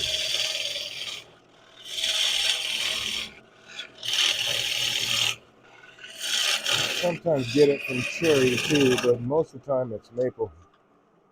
Okay. Now let's see how that's going to join up. So look at that. Those will line up fairly well. This will line up all fairly well. This is it's not burly. It's but it is all compression wood from the branches growing together and holding each other up.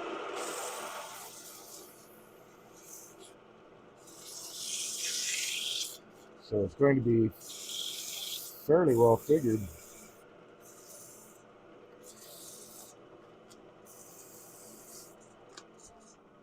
I almost said that's what she said. Almost. All right, so I will part this off. I'm going to hollow this a little bit. I'll hollow that a little bit, leave a thicker wall, but an even wall thickness. Then I'll have to come back and true it up. But I'm not letting this go fallow. I left the other piece. It's a little bit larger, so it won't dry as fast.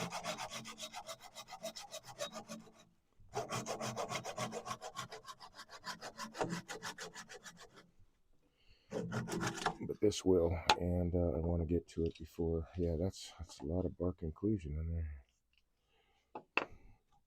It's okay. So I'm going to use what I have heard termed the onion ring. I forget what I used to call it. I honestly forget. I had a different name for it. But anyway, it's just a ring, and I'll put it in place. I'll turn a spot for it when this is dry. Turn a spot for it to set that ring in there, and then we'll have it will fit inside the lid too, so everything will fit together pretty snugly in theory. Let's see, I don't need this guy right now. So let's go back to this guy.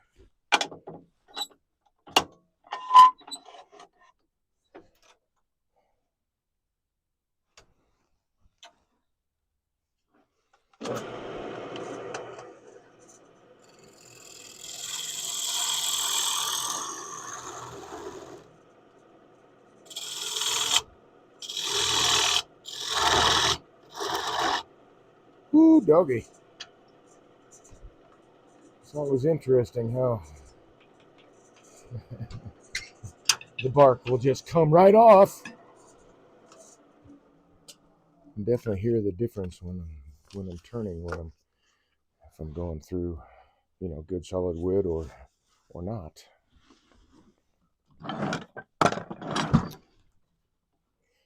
Okay.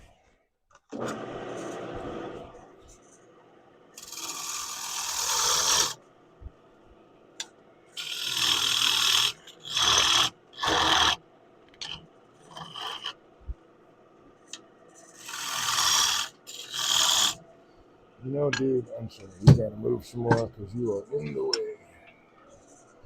All right.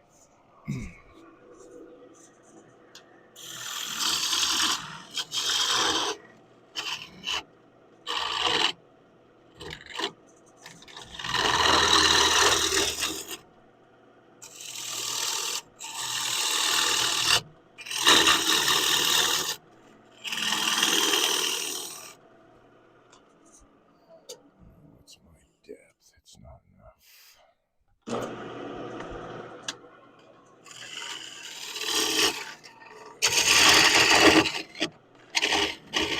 That should be enough.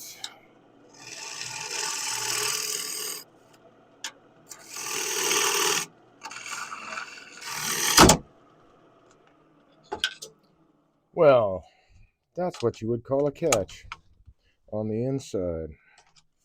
Now let both wings touch the wood, and that is rule number 1. Do not let both wings touch the wood.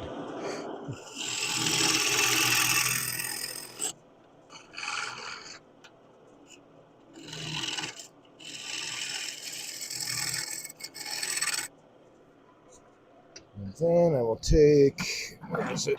There it is. Raise that up a bit. And sidewall scraper there.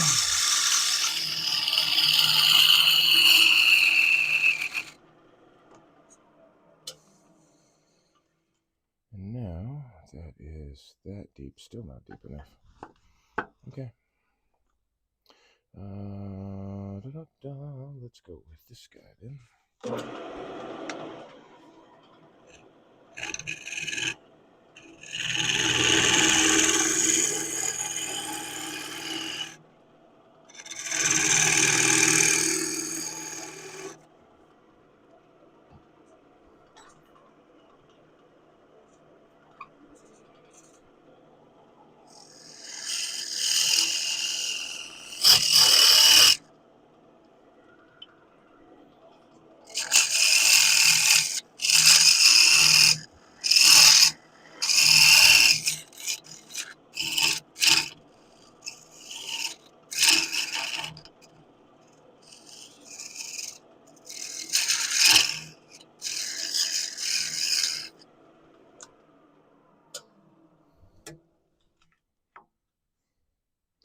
And a half. That'll do.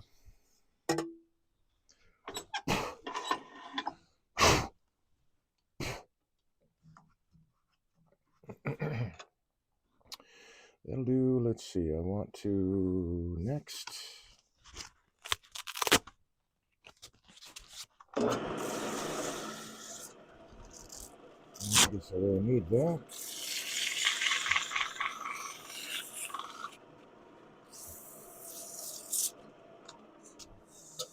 Around those edges so that they won't dry as fast as sharp, crisp edges would. And split. We don't want that. I don't want that.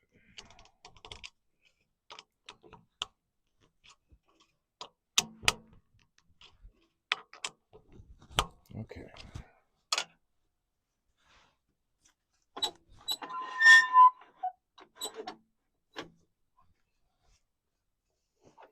Set you around.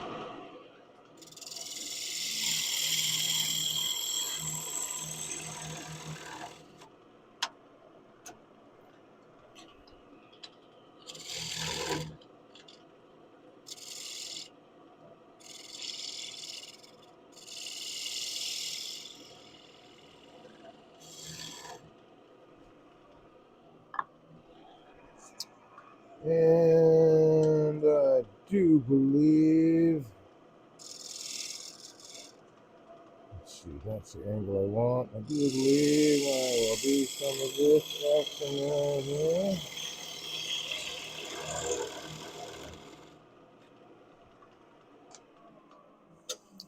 And that should give me an even wall thickness there that is the same thickness as this. If you can, oh, let's look at that.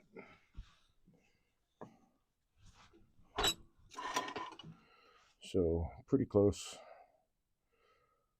very pretty close. So that wall thickness is even.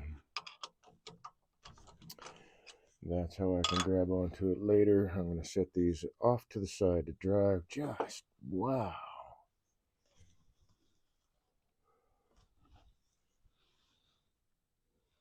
See, I don't know if that shows up really well in the camera, but there's a lot of figure in there. This is going to look really pretty cool. There's a lot of figure in this. That heartwood there, that's cool. All right. Let's see, I want to actually, no, I just want to set these over here on this drying shelf.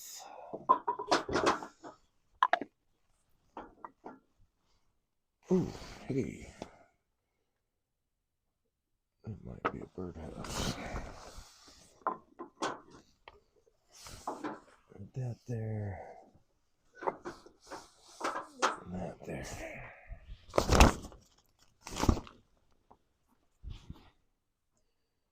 Oh, we got a split. And that's because so I got a split on this piece. And I don't remember what I was using this for. Or why I turned this, I don't remember. But clearly, there was just a little bit of pith left there and there. And that's what caused the split.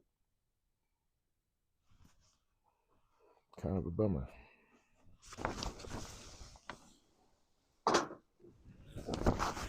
I think that is honey locust. That was a nice piece too. Let's see, it could have been honey, either honey locust or more cork.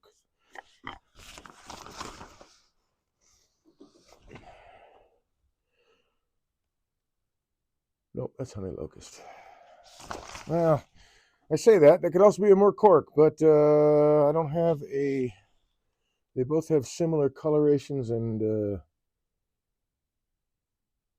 grain patterns. It's similar. Different species, but both of them are yellow woods, which is pretty groovy. Okay, I like yellow. All right, now we're going back to my idea here.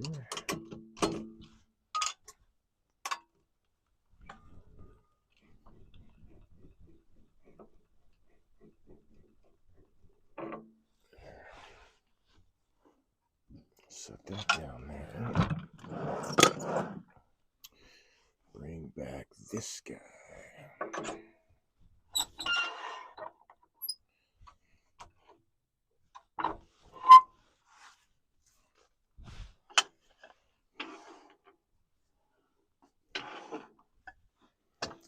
Don't need that anymore, so I can put that away. Okay. So this was this guy, and actually I'm going to physically mark these vertices so I know for sure which ones I'm going after. They're marked, but We'll start the points on. Let's see, and that's that one.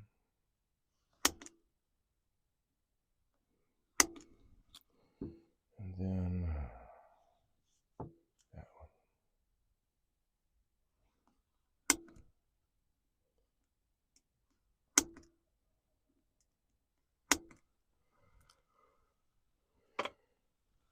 All right, let me think about this. Let's see, if this is here,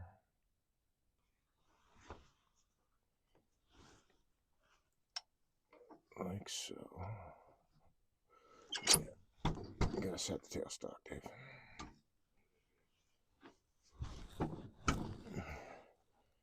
And it's definitely going to be imbalanced for a bit. Then the leg will be here and here.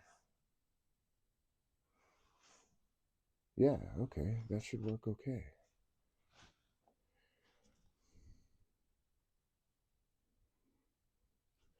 Do I want...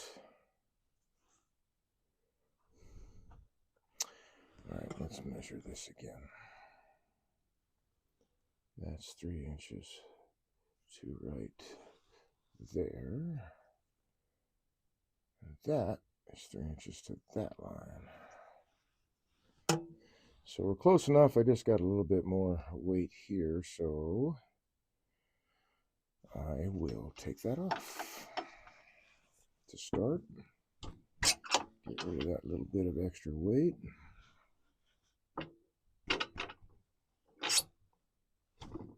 Oh dear, we're not going to have a center point at this moment, so I'll have to create one.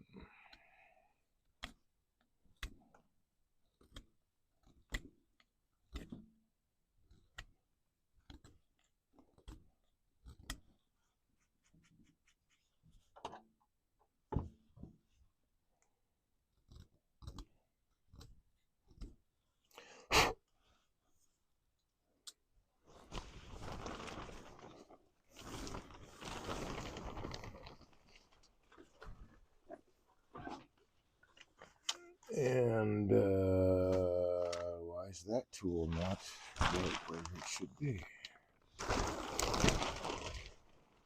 Where did I find? Where did I put that center finder? I know I had it. No, I wonder if it's back here. I want to left it back here.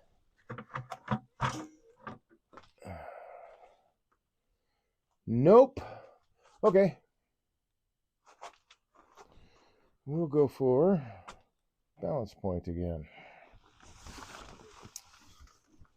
Fair enough. There is a way.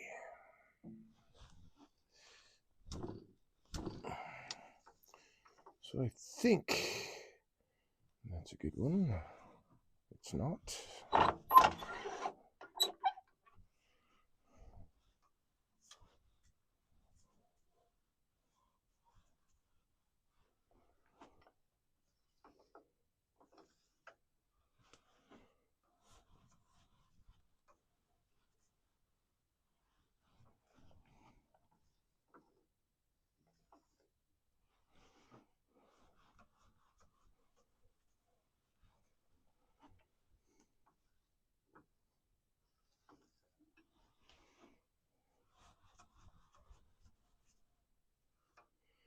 Are you moving on me?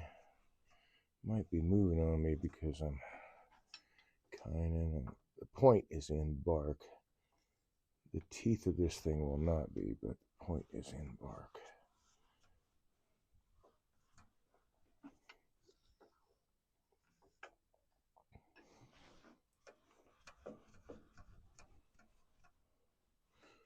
No, I didn't move it that much, but apparently I did.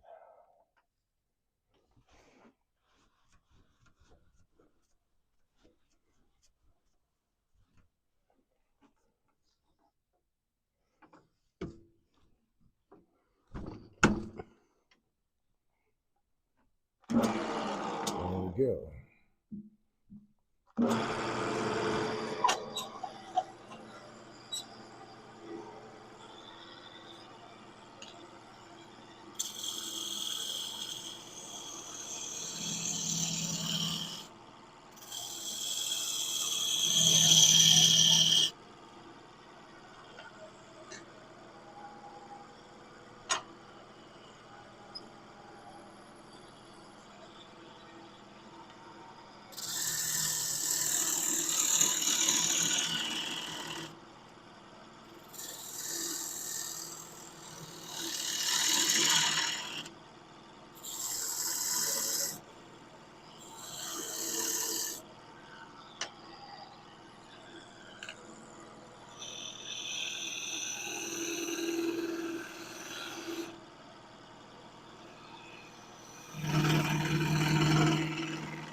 Alrighty then. Now, some of that weight is gone. Let's line these up again.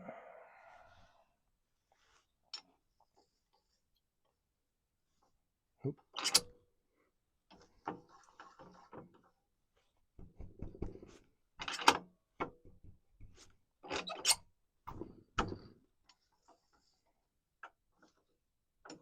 Come on, get in there. There you go.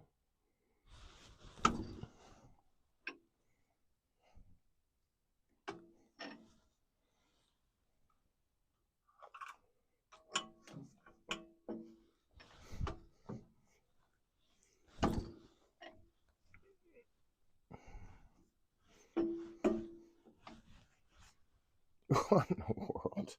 All right, I'm going to have to tighten down my tailstock just a smidge.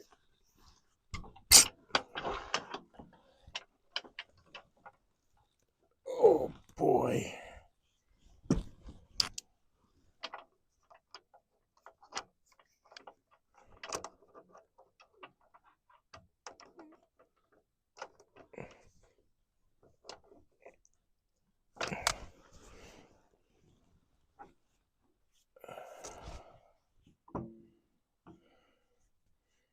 Because it just wants to slide down a ways. It's harder to compress a tree from the side.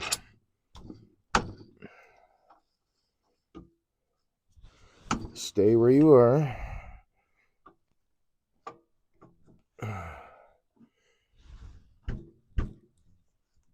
Okay.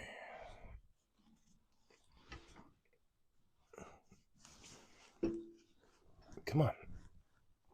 Oh, no.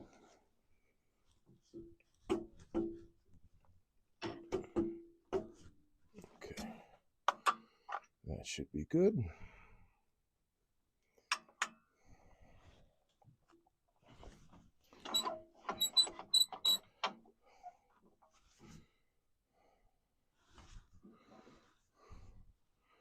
See how well this works. You know what? Nope, I want to leave it this way. Okay, so now, is this going to work? That is my next question. Because this may not work. I want to be able to do that. Oh, yeah. Okay, that idea is not going to work. I would have to actually carve that. Okay.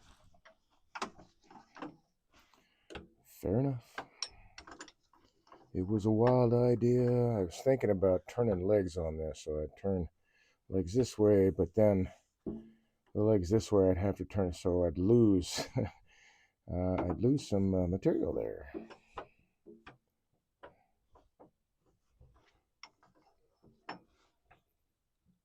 Every time I tried to turn opposite legs.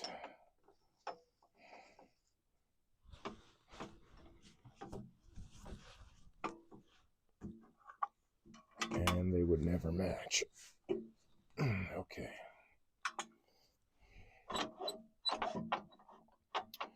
So let's see. So I will give this a different shape than what I was intending the first time. Okay. I need to clean these up though. So let's do that.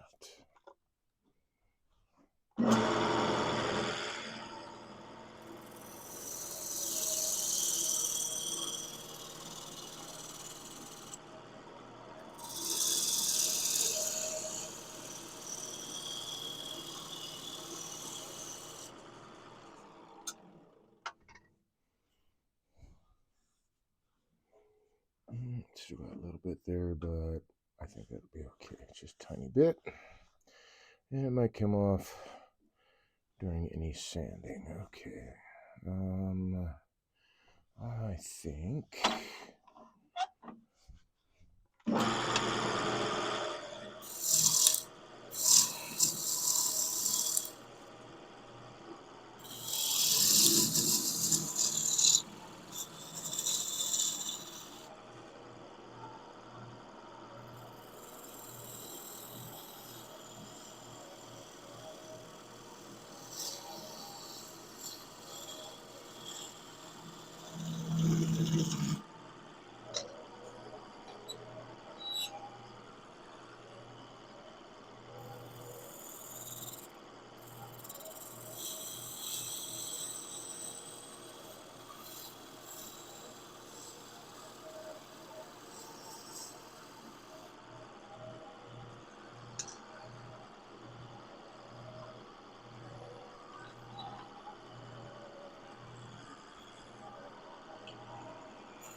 Yeah. Be different.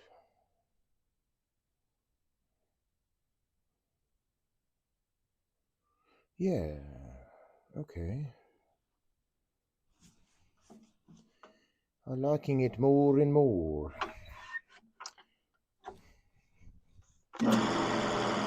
So I see that I'm going to have to go ahead and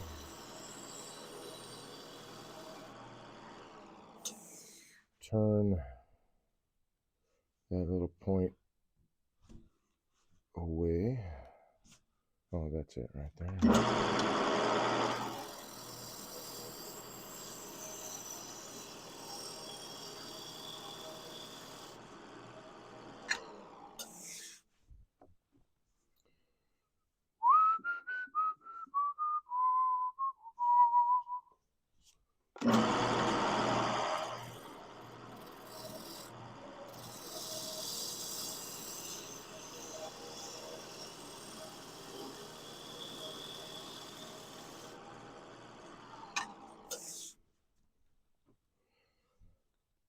Looky, looky, looky.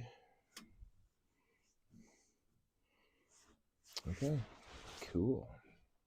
All right, so I got that bit. What kind of funkiness are we going to do here? What kind of funkiness?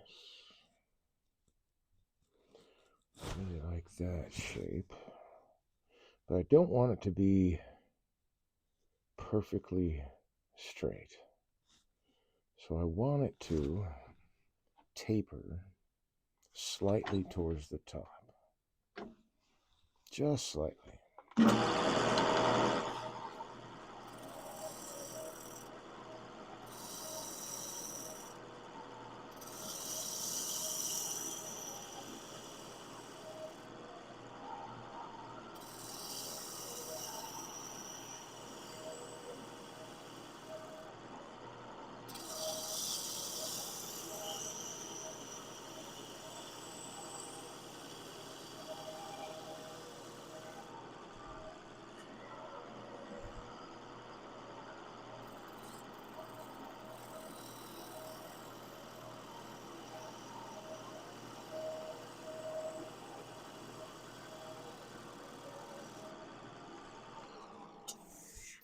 And the reason for that is when it's standing up, I can see it from the sides, looking at it horizontally or vertically, but when it's horizontal, those sides will appear to be more straight.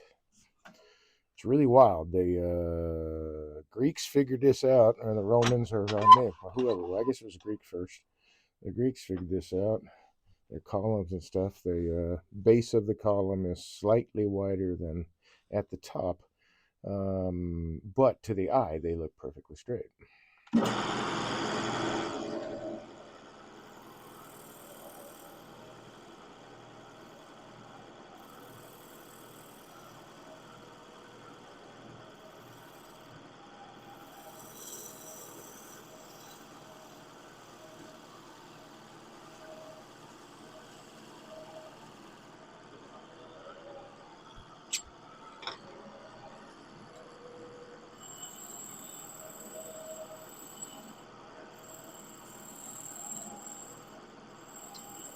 Whereas, like, straight columns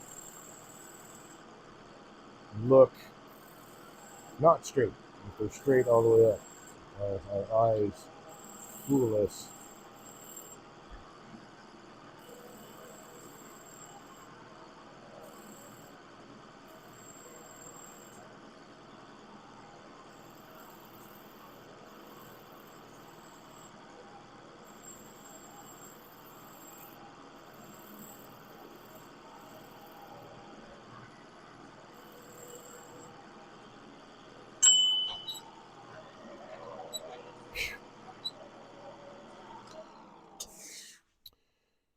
Okay, that is in really nice shape as far as the surface goes, but I'll still do a sheer straight line.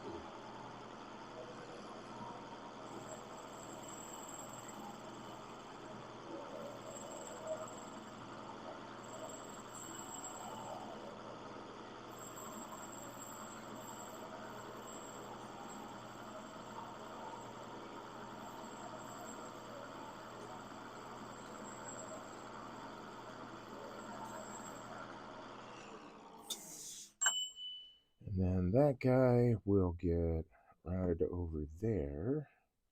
And I will just, yeah, that's really, really nice looking. I really hope that this bit here, and let's see how that shows from the top, not so well. Not so well. How about over on this side? Nope. Well, let's try this again. Golly, excuse me. I really hope where it is spalting in here that the finish really makes that pop, but there's a lot of figure in there. It is getting washed out because it's an older piece of maple and it has started the spalting process. So you can see, well, this is figure here, but this bit, that's fungus. It's off color white. This off color white, that's um, that's the actual normal wood. But this right here, that off color, that's fungus. Fungus down in here, and that's what the fungus has done to the figure of the timber, is that it's muddied it up a little bit in some spots. But a little bit of sanding here. Hopefully that will resolve itself. Okay, I need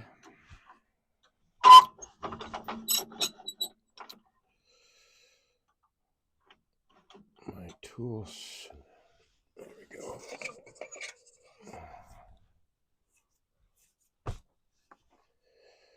Let's see.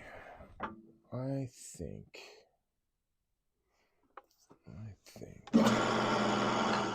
Oop. That is not my bowl gouge. That doesn't look anything like my bowl gouge.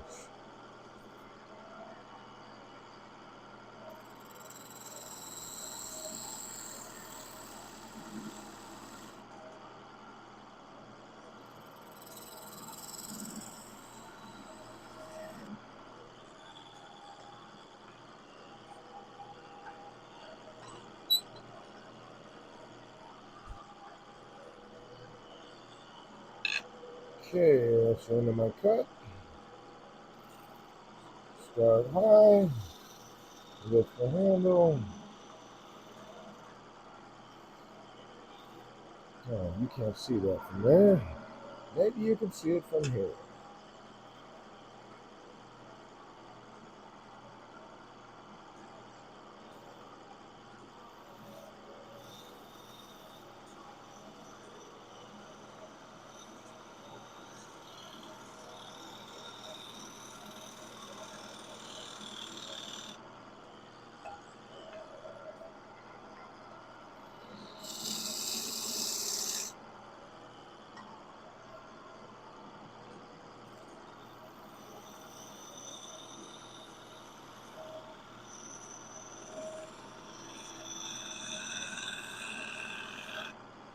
Aha, yes, I pulled it off. Nice.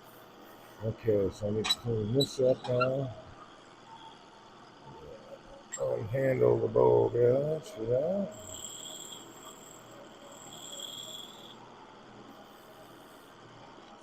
What's that? Natural edge, right? Yep, right there. Okay, very good.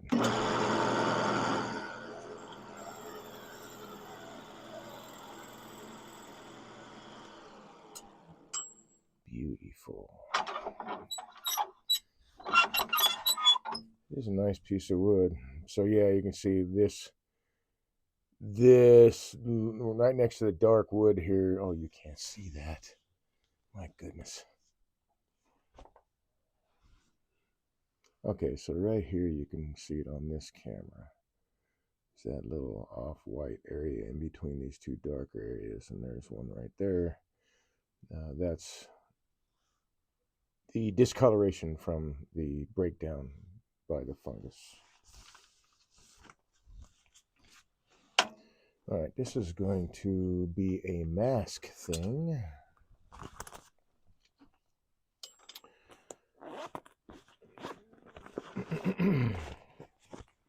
I probably should have had the mask on for the other ones too. Whoops. Didn't realize I got stuck to that.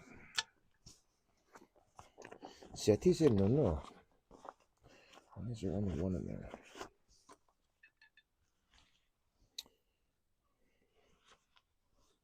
Oops.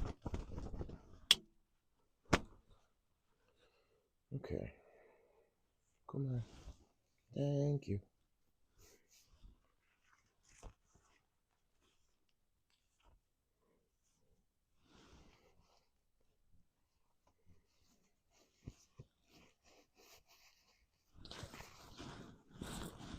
Crawl, home. Come on.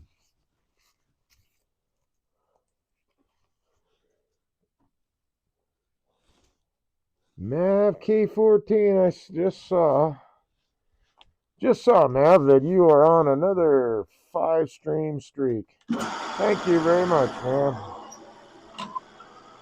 Thanks for hanging out with me.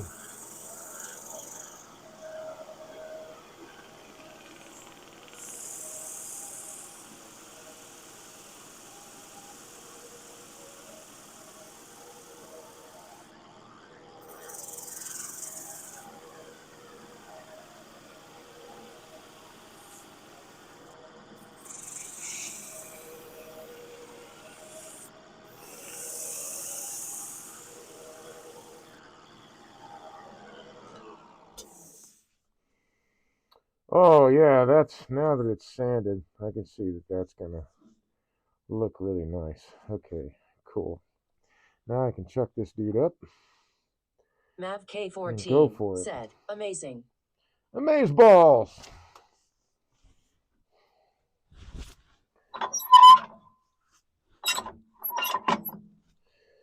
Waiting for the dust to die down for a sec before I take the mask off.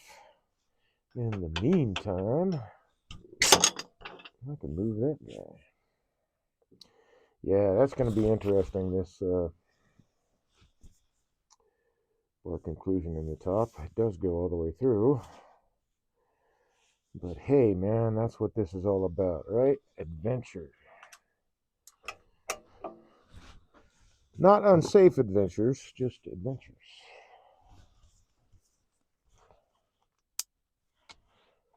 The right size, it is not. Mav K14 said, I've only made a candlestick on a lathe. But hey, you got on a lathe, though. You say only a candlestick. Yeah, only. That's spindle turning. It is not only good practice,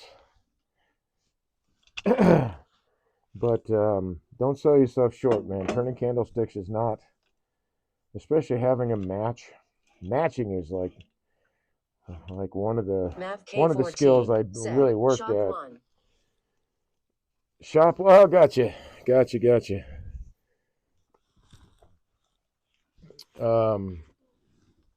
Matching everything, just like the protection turning.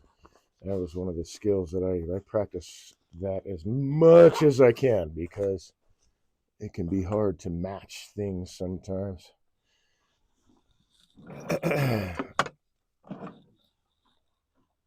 Have it consistent. There we go. Come on. Say turning spindles or whatever. Same thing as turning candlesticks. They're spindles. That's spindle work too. Mav K14 said, I loved those classes. I did too, man. I really wish that kids today had the same opportunities. But now it's all about alternative math, Ebonics, different, whatever. I don't know. The new math, I don't understand. Like some of this, what they call new math. Now they're teaching kids how to add, subtract, multiply, divide, and stuff. And it's like, how are you coming up with these? Like, what the heck is this? But they don't have the same opportunities, like, having those shop classes or what I want to say, home ec. I don't think those are as available as they used to be.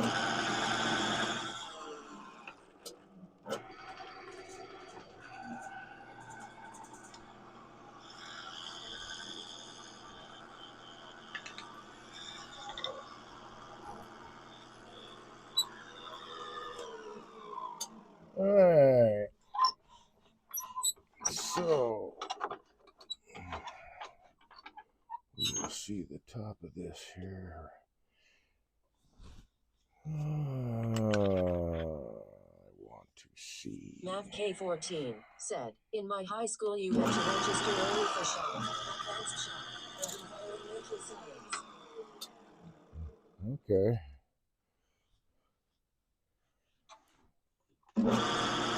I can't remember what it was like when I was in school. I think you had the choices and you could sign up for whatever, but you had to do it early, perhaps. I honestly don't remember.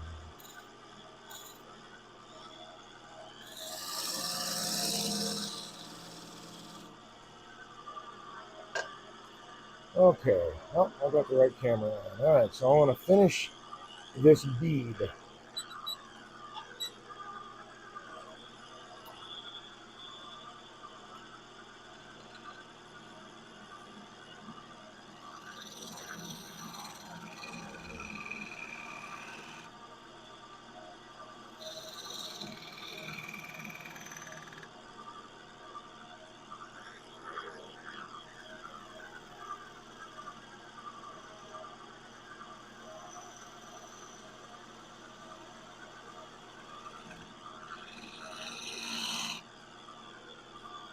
Yeah.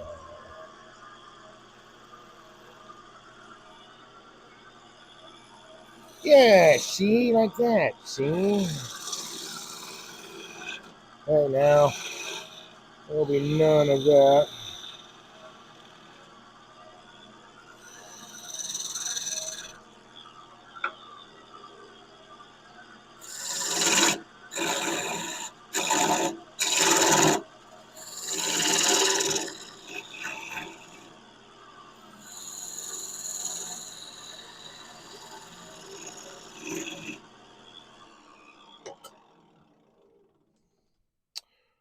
Okay. Is that good enough for government work, or do I need to do a little bit better? Mav K14 said, I started by telling the shop teacher I wanted in during the previous semester. I still have my shop apron. Hey, nice, man. You went to one of those fancy schools. I did not get a shop apron.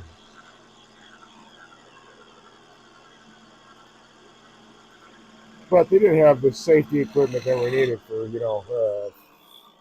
forging and thermoplastics and what I want to say, wrought iron and come on, Dave. Yeah, it'll come to me eventually, maybe. Yeah, I mean, those kind of things aren't in, at least the places that I've been, they're not in the curriculum any longer. It's all about raising good workers now. It's like, I thought we were teaching these kids like valuable shit.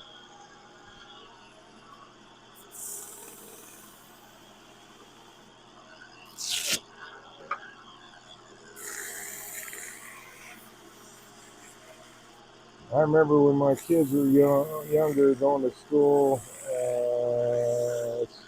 My youngest boy, when he was in grade school, he loved to read. He really enjoyed it. But then they changed their curriculum and made it a mandatory. They had to read X amount of books every month and give a report on each one. And he refused to read after that. And a lot of students in his class, they kind of went down that road. They lost their love of reading. And the only way I could get it back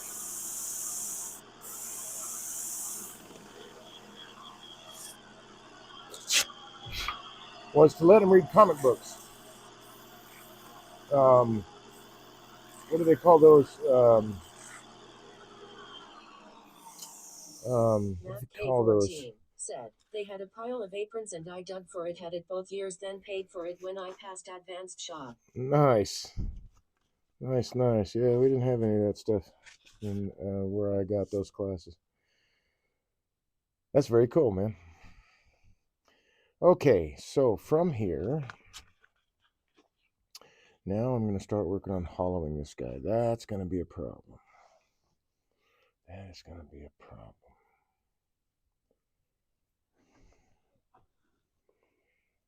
That is going to be a problemo.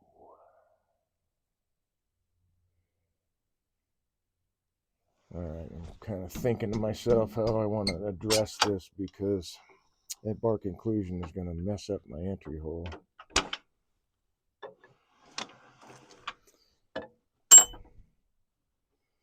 So let's get this turned away first. Unless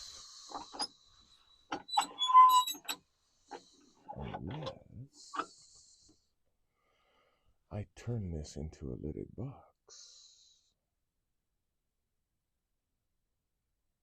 Unless, that is a possibility. How would I part the lid off now, though, Dave? So many good questions, no answers. Okay. First things first, we've been spinning for a while. It's green wood. Let's check our hold. Okay, that's good. I need the ball gouge.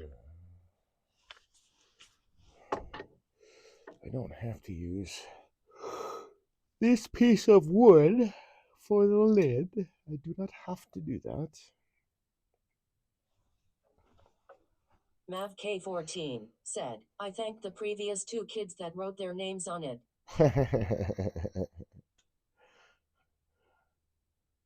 Nice. I can't turn that into a lid without using CA glue. Well, you know what? Let's just see where it goes. What happens?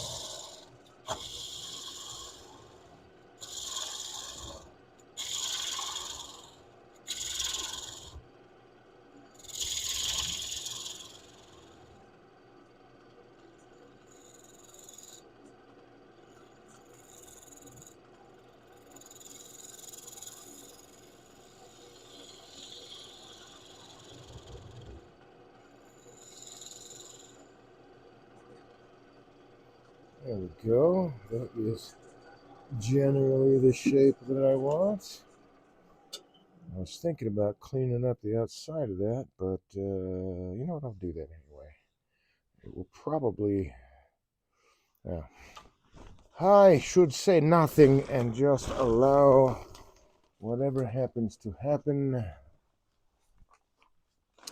We will take this guy. I could still turn this into a lidded box, but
clean up the outside of this guy in case, you know, everything works out.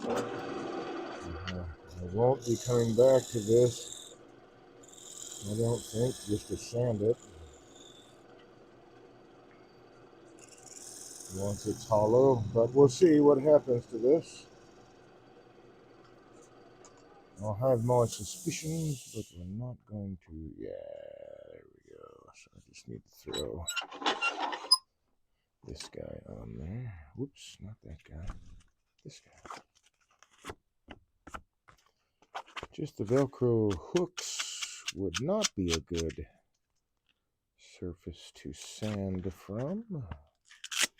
I think that would leave me burned nylon.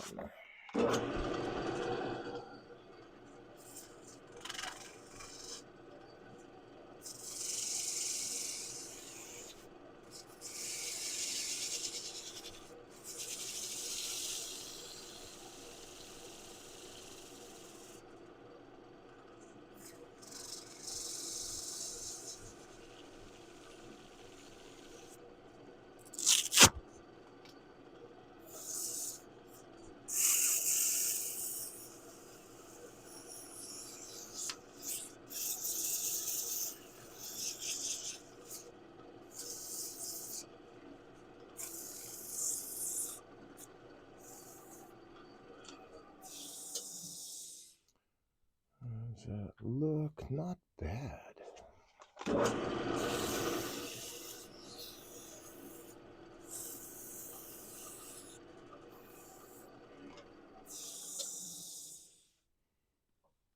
Cool. All right. That piece of sandpaper is toast. As toast gets. All right. Ready to.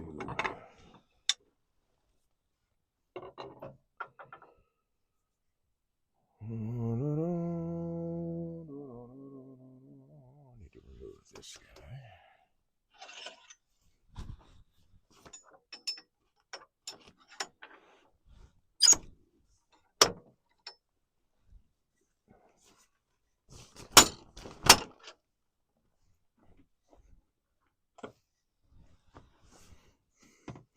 Yeah, that worked a lot better. I reamed out my Morse 2 tapers. I got lazy and didn't do that for a while. But I reamed them out, cleaned them out, straightened them up, and now things release a lot easier. All right, I'm done with the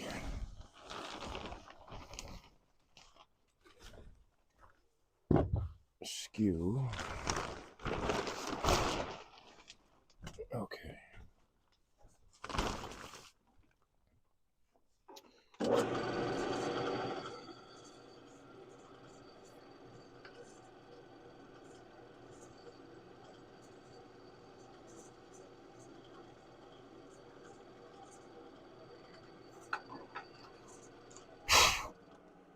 Time to make my micro adjustments to get this centered.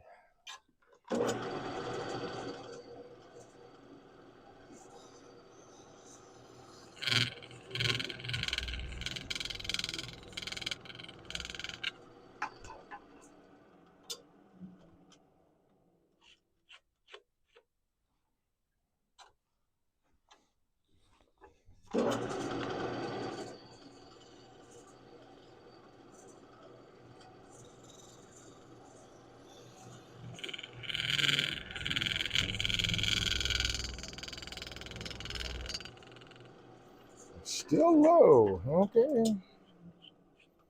And I'll do a full turn that time. Oh, Jesus. All right. I think I'm a little high now, and I just messed up the whole surface that I just spent cleaning up.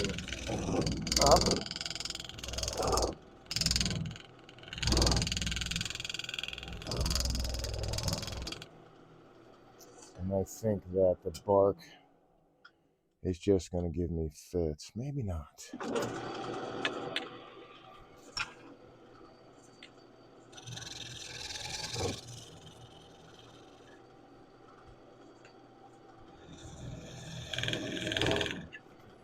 too low. I'm gonna say I'll go back and clean that up in a minute.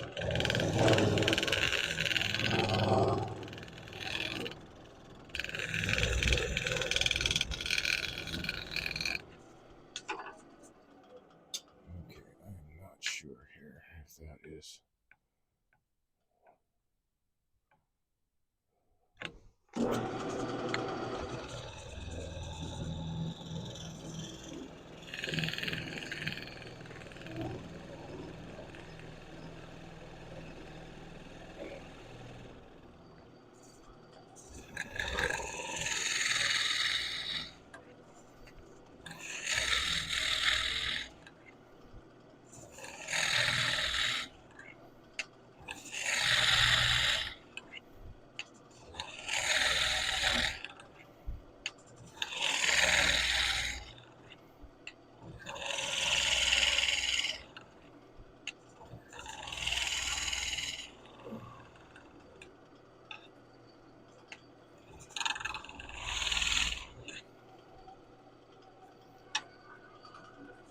Alright, so I gotta work on this again. So I will come at it from this angle with the bow gouge. And now we drop this down.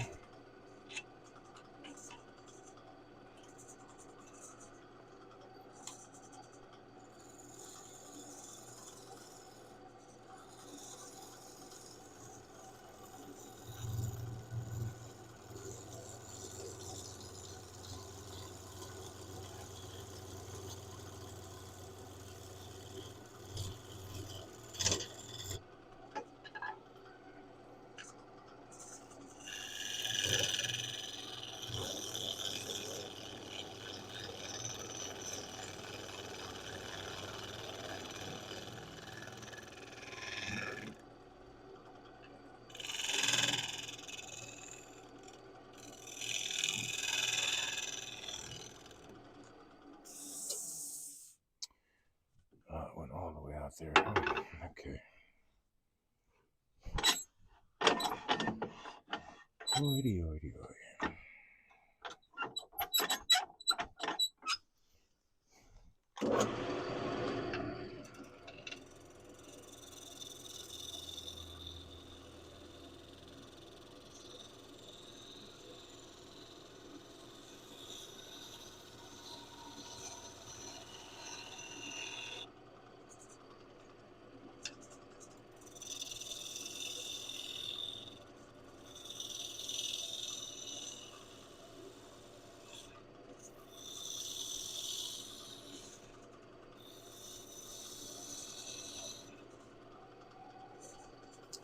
Time to sharpen.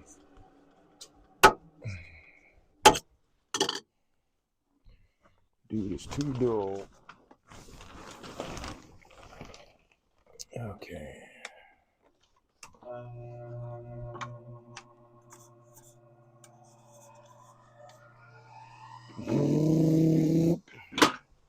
Go, baby, go.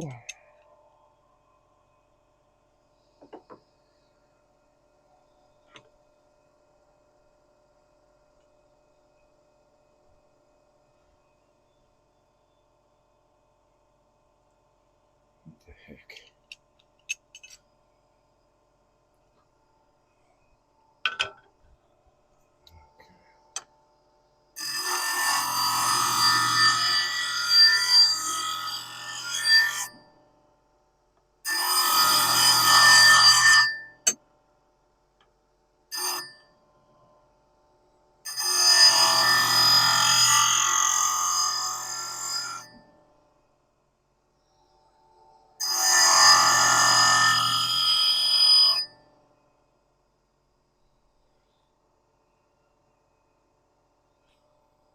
It might be all right.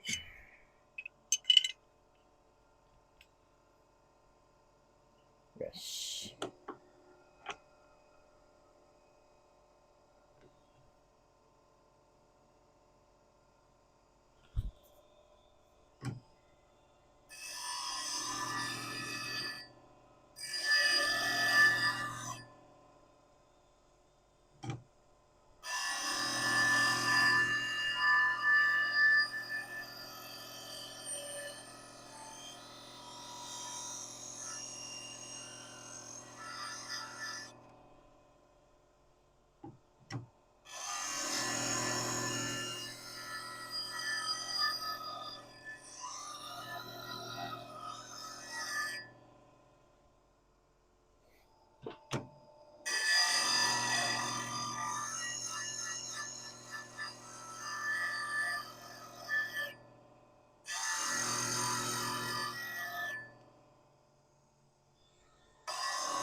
righty. Almost there.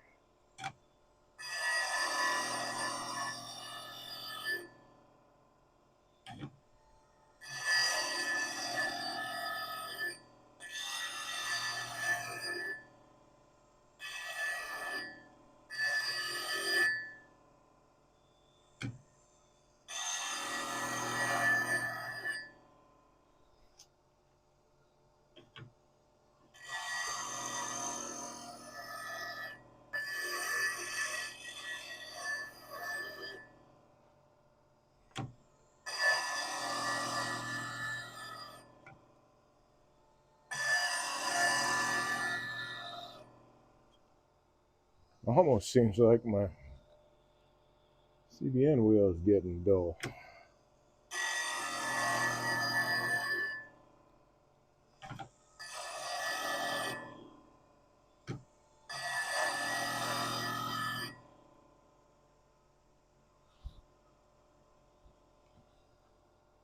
How are we doing there? All right, just about got it, I think.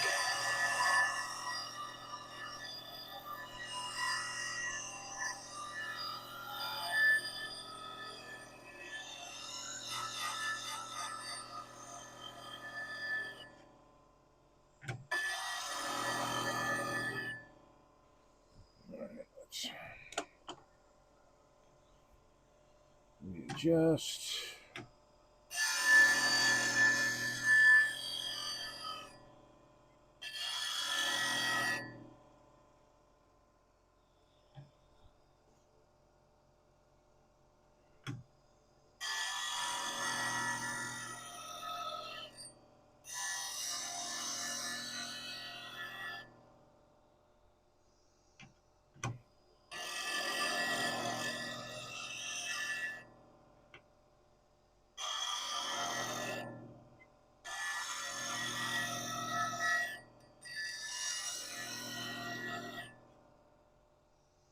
That it?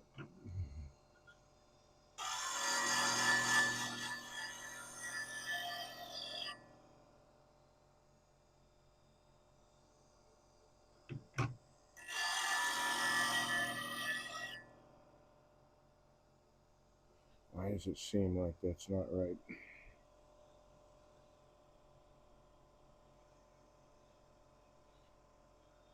Because it's not. Dang it. That might be.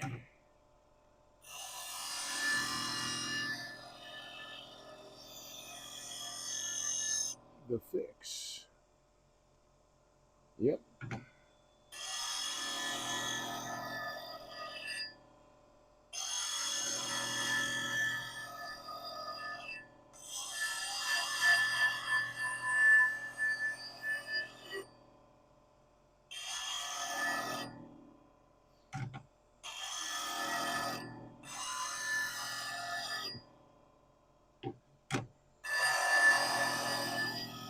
Well, I'm having trouble with this one today.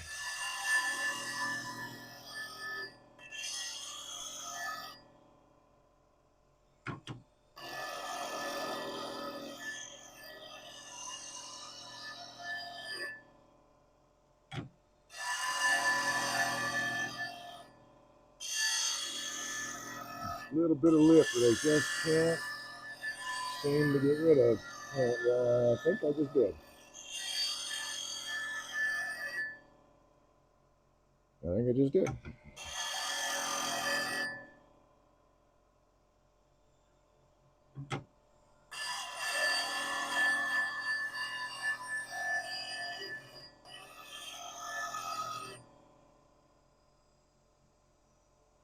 All right, we'll give that a spin and see how that cuts. It still doesn't quite look right.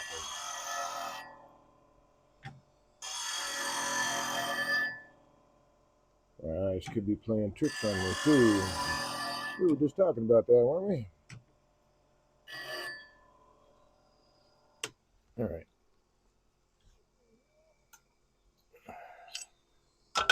There's that.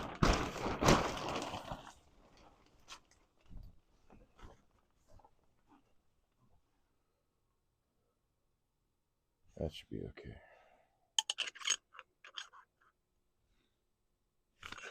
Oops. No.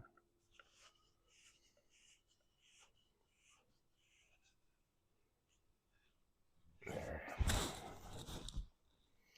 Okay.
Time for a new piece of the abrasive. Oh, I have one out.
Oh yeah, just like that. Just like that.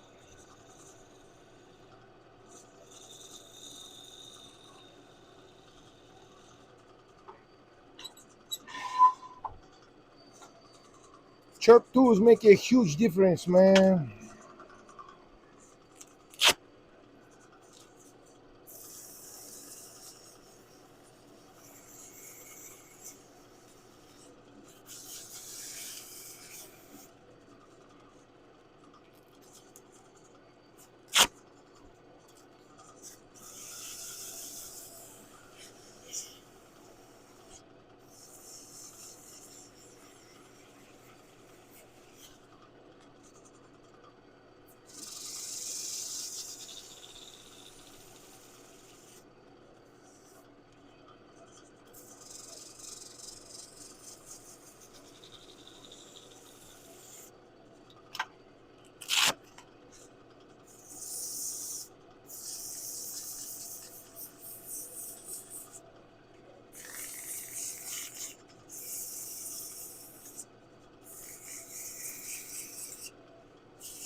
All right, that'll do.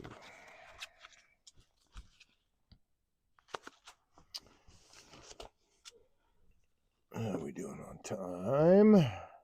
Quarter till.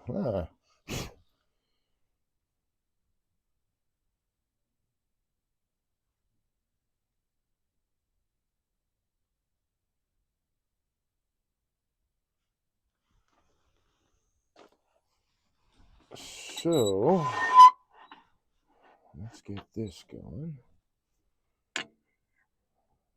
And I am definitely too low.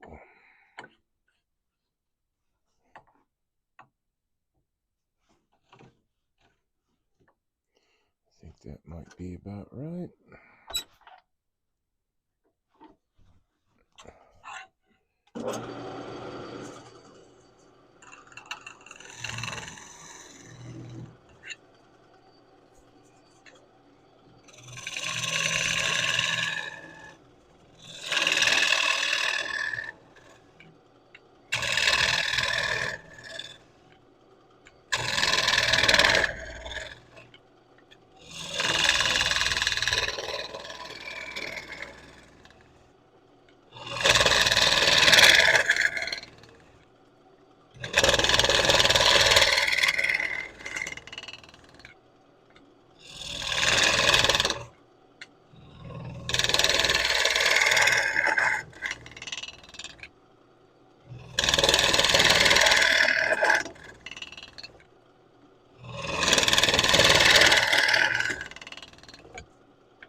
Yeah, you can see we're broke out a little bit on that bark inclusion. Dang it. I was hoping that wouldn't happen, but I suspected that it probably would.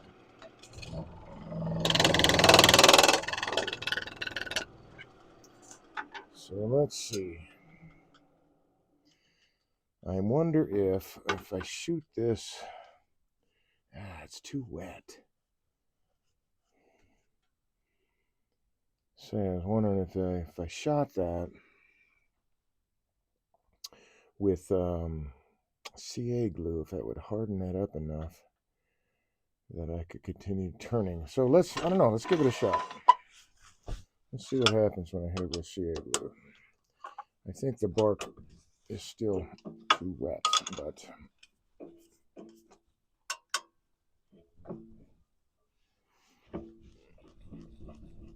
I may have to pick this up again tomorrow night.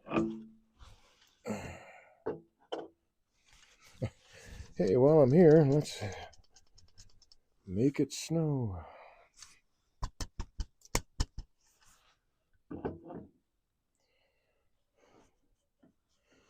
I'm going to give that a shot. Let's see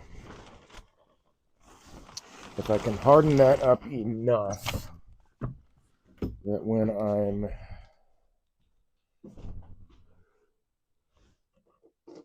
back hollowing, it doesn't break out. Then I think I'm doing good. Do I have the accelerator out there?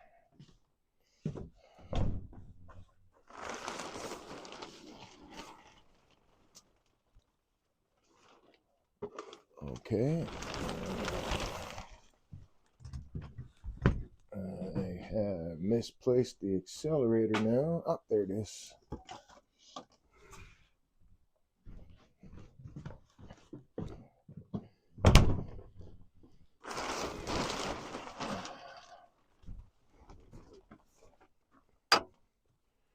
Okay, let's see if this will work.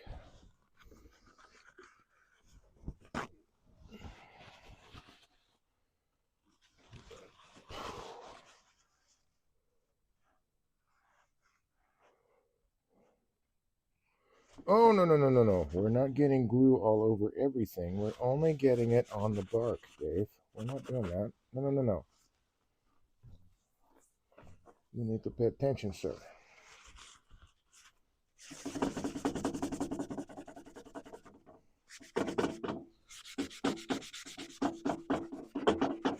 Well, hopefully I can sand that off, because it is very much going to change how the finish. Yeah, it's not soaking in.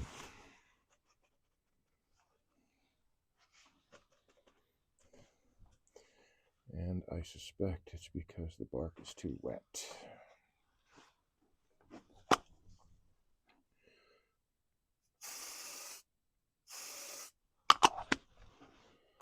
So what I'm going to do is I'm going to wrap this up for the evening.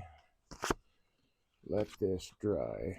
I'll hit this with CA glue later.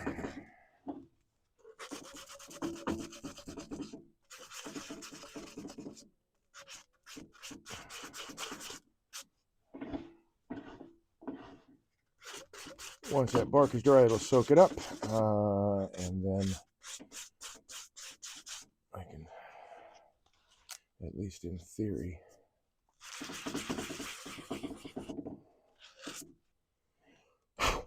have a solid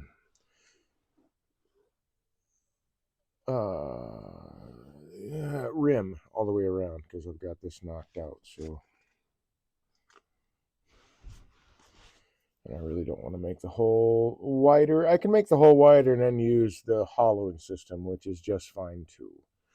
I'm just trying, I'm trying not to use tons of tools, I guess. Like I can hollow with back hollowing if I can keep that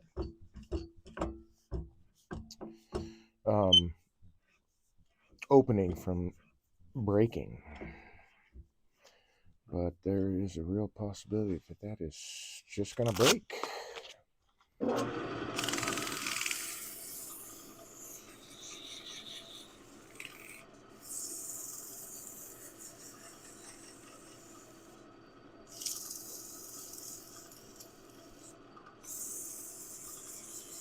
In which case, I'll have to use the hollowing system, which is fine. Just more setup. Not that big a deal. Okay, I think I got the CA glue off the surface anyway.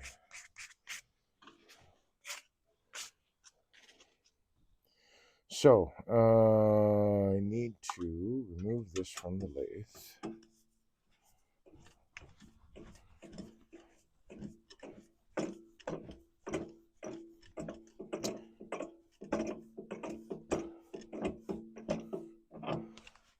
And I'm going to get a plastic bag and I'm going to seal it around here so that this stuff doesn't dry as fast as that. And we'll let it sit for a little while, a couple hours. And set that right there. No, close the door. There we go. So let's see, the tape should be right over here. That would be fishing line, Dave. Oh, there it is. There's the tape. And then a plastic shopping bag. All right. It looks as though Mitten has come out of hiding and at least used the litter box. So that's cool.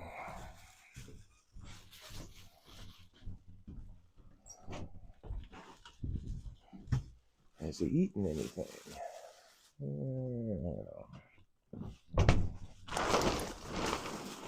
Okay. Oops. All right. So we're going to try to designer dry this. I guess I want to have it dry in a specific way. So let me see if I can pull that off. All right, so let's see, I think what I will do is I'll do this.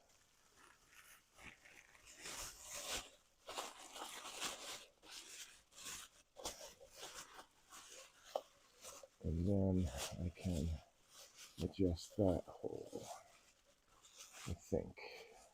Or I can just leave it alone and just tape it down. Yeah. There's an idea. Come on. So we'll just work our way around this thing.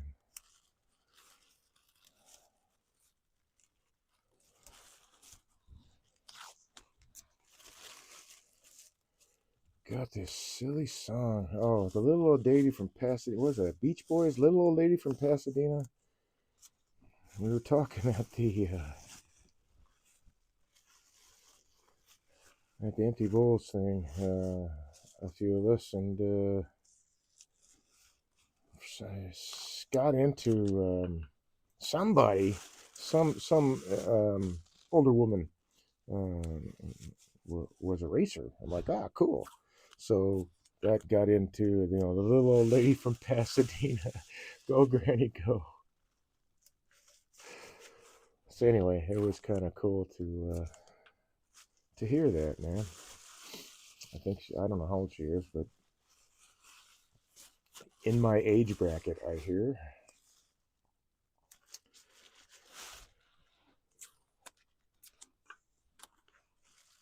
And I'll be 61 this year if I make it that far. You know what? This would actually be really freaking awesome for even putting CA glue on that in the first place. Duh. Although I don't want the tape to stick, but I can take the tape off before I shoot it with Accelerate. Okay, so this little bit here should dry faster than the rest, and it is 3/4 of an inch thick. Well, that right there is probably 5/8 of an inch thick for where this is at. So I'll let that dry for a little while. I can still, even where I hit it with CA glue, I can push my fingernail into the bark. So we'll let it dry, and then I'll hit it again, and hopefully that will harden that up enough that I can finish just back hollowing this instead of having to set up the whole hollowing system, which I was trying to avoid because it's pieces, parts, and I don't want to drag everything around. Being lazy, it doesn't really matter in the scheme of things. It's nicer to only have to use a few tools to get a job done, which is why when I talk about multitaskers, unitaskers versus multitaskers, there are very, very few good unitaskers. And there are very few good multitaskers, in my opinion.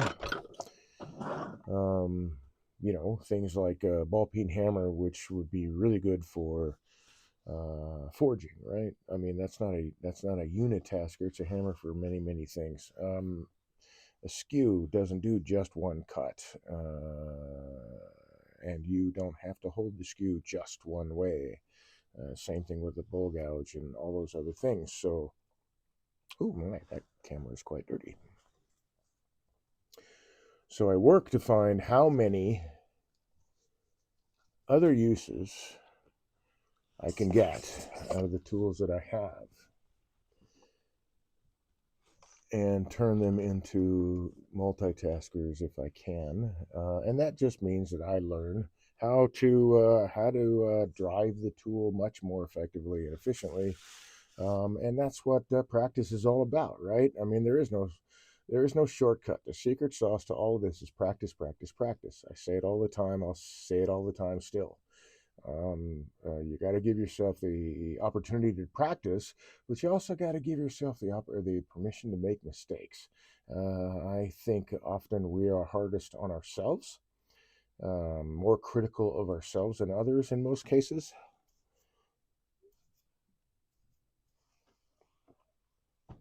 And At least in my case, I know that is true, and I'm one of 7 billion people, so I can't think that I am the only outlier. Give yourself permission to make mistakes. If you don't give, if you give yourself too high of a pedestal to reach for, or too high of a step to take to get to the next step, you won't make it, and you'll get frustrated, and you'll quit. You'll give up, or you'll find something else.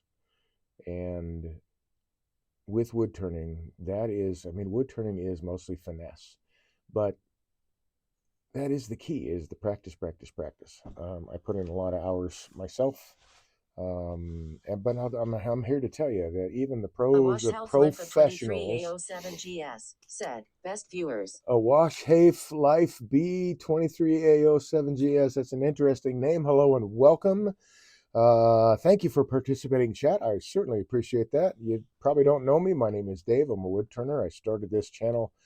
I started turning as therapy for PTSD. Found out I had a knack for it. Fell in love with it. Then I started teaching it. Fell in love with that. So I started this channel to become a better teacher and a better demonstrator, and also a better turner, because, as I was saying before, the secret sauce is practice. Practice, practice. So welcome to the channel. I hope you stick around. Hope you follow, and you show up tomorrow night. I'm about to wrap up the broadcast this evening, but I will be back tomorrow night to finish this piece right here. Let's turn that camera down. Ta-da! That one. I guess I don't have to do that. I could always just do this. We'll switch the camera. So I want to get K14 said, cool. So I want to get CA glue in this bark right here. Mav K14. So once that dries, we'll get it. Tanks.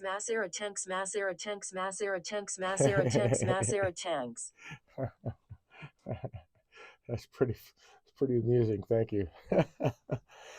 All right, so that's where we're at now. I got this hollow form that I'll start working on again tomorrow. I want this to dry enough to get that CA glue in that bark. It was just too wet.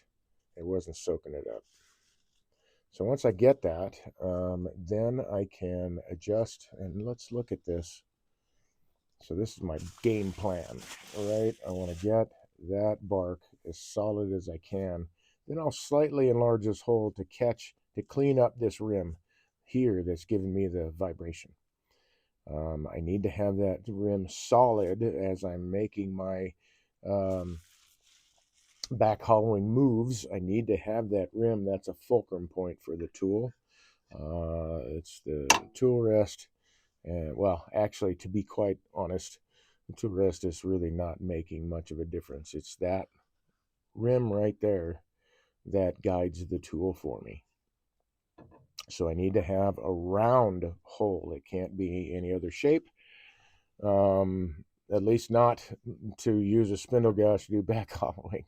It doesn't matter what shape it is if you're using a hollowing system or dedicated hollowing tools where you can get around and all that. I don't have any of that. What I have is a hollowing system, Lyle Jameson's hollowing system, and more recently, like the last 4 years, I've been hollowing more with just a spindle gouge, because I taught myself how to back hollow. I didn't even know that was a thing, and I can't remember where I saw it. And they weren't hollowing a piece; they were back hollowing a bowl, and that opens up a bowl really, really fast. There's only so far you can go, though, because when you're back hollowing in a bowl, your fulcrum point is your bevel. It's not wherever the rim is sitting on the tool steel. Say I'm out here, that's my fulcrum, or out here, you got that real estate, and that's it for the fulcrum. If you round this over, you might have a little bit more, but you can only go so far with the bowl gouge back hollowing before you start getting into catch territory. With back hollowing a hollow form, it's different, because I'm taking a hole that's really not much wider than the tool steel, and I'm cutting across the top and not the bottom, not the side or the bottom. I'm going across the top, and that's why it's called back hollowing, because I'm going backwards. But I'm going across the top. With a bowl, you might go along the side or slightly underneath. If you're using like a negative rake scraper or a scraper, you might be slightly below center and turning. But typically with a bull, you're going this way, or if you're going to back hollow the bull to open it up pretty quick, you're going back and forth this way.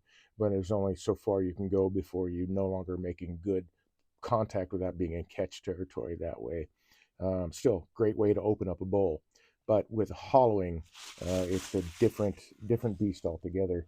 It's going across the inside top of the hollow form. It's going across the inside top to shave away all that material.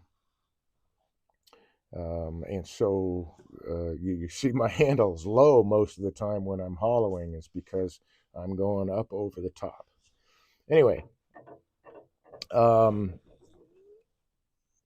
so that's the game plan. We'll see how that works tomorrow.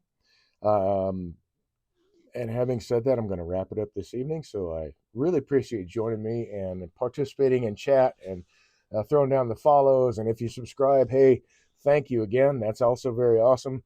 I want to say I hope you all stay friendly. Thanks. I hope you enjoy the rest of your evening. Thank you all very much for the support, and I'll see you tomorrow night. Take care, folks.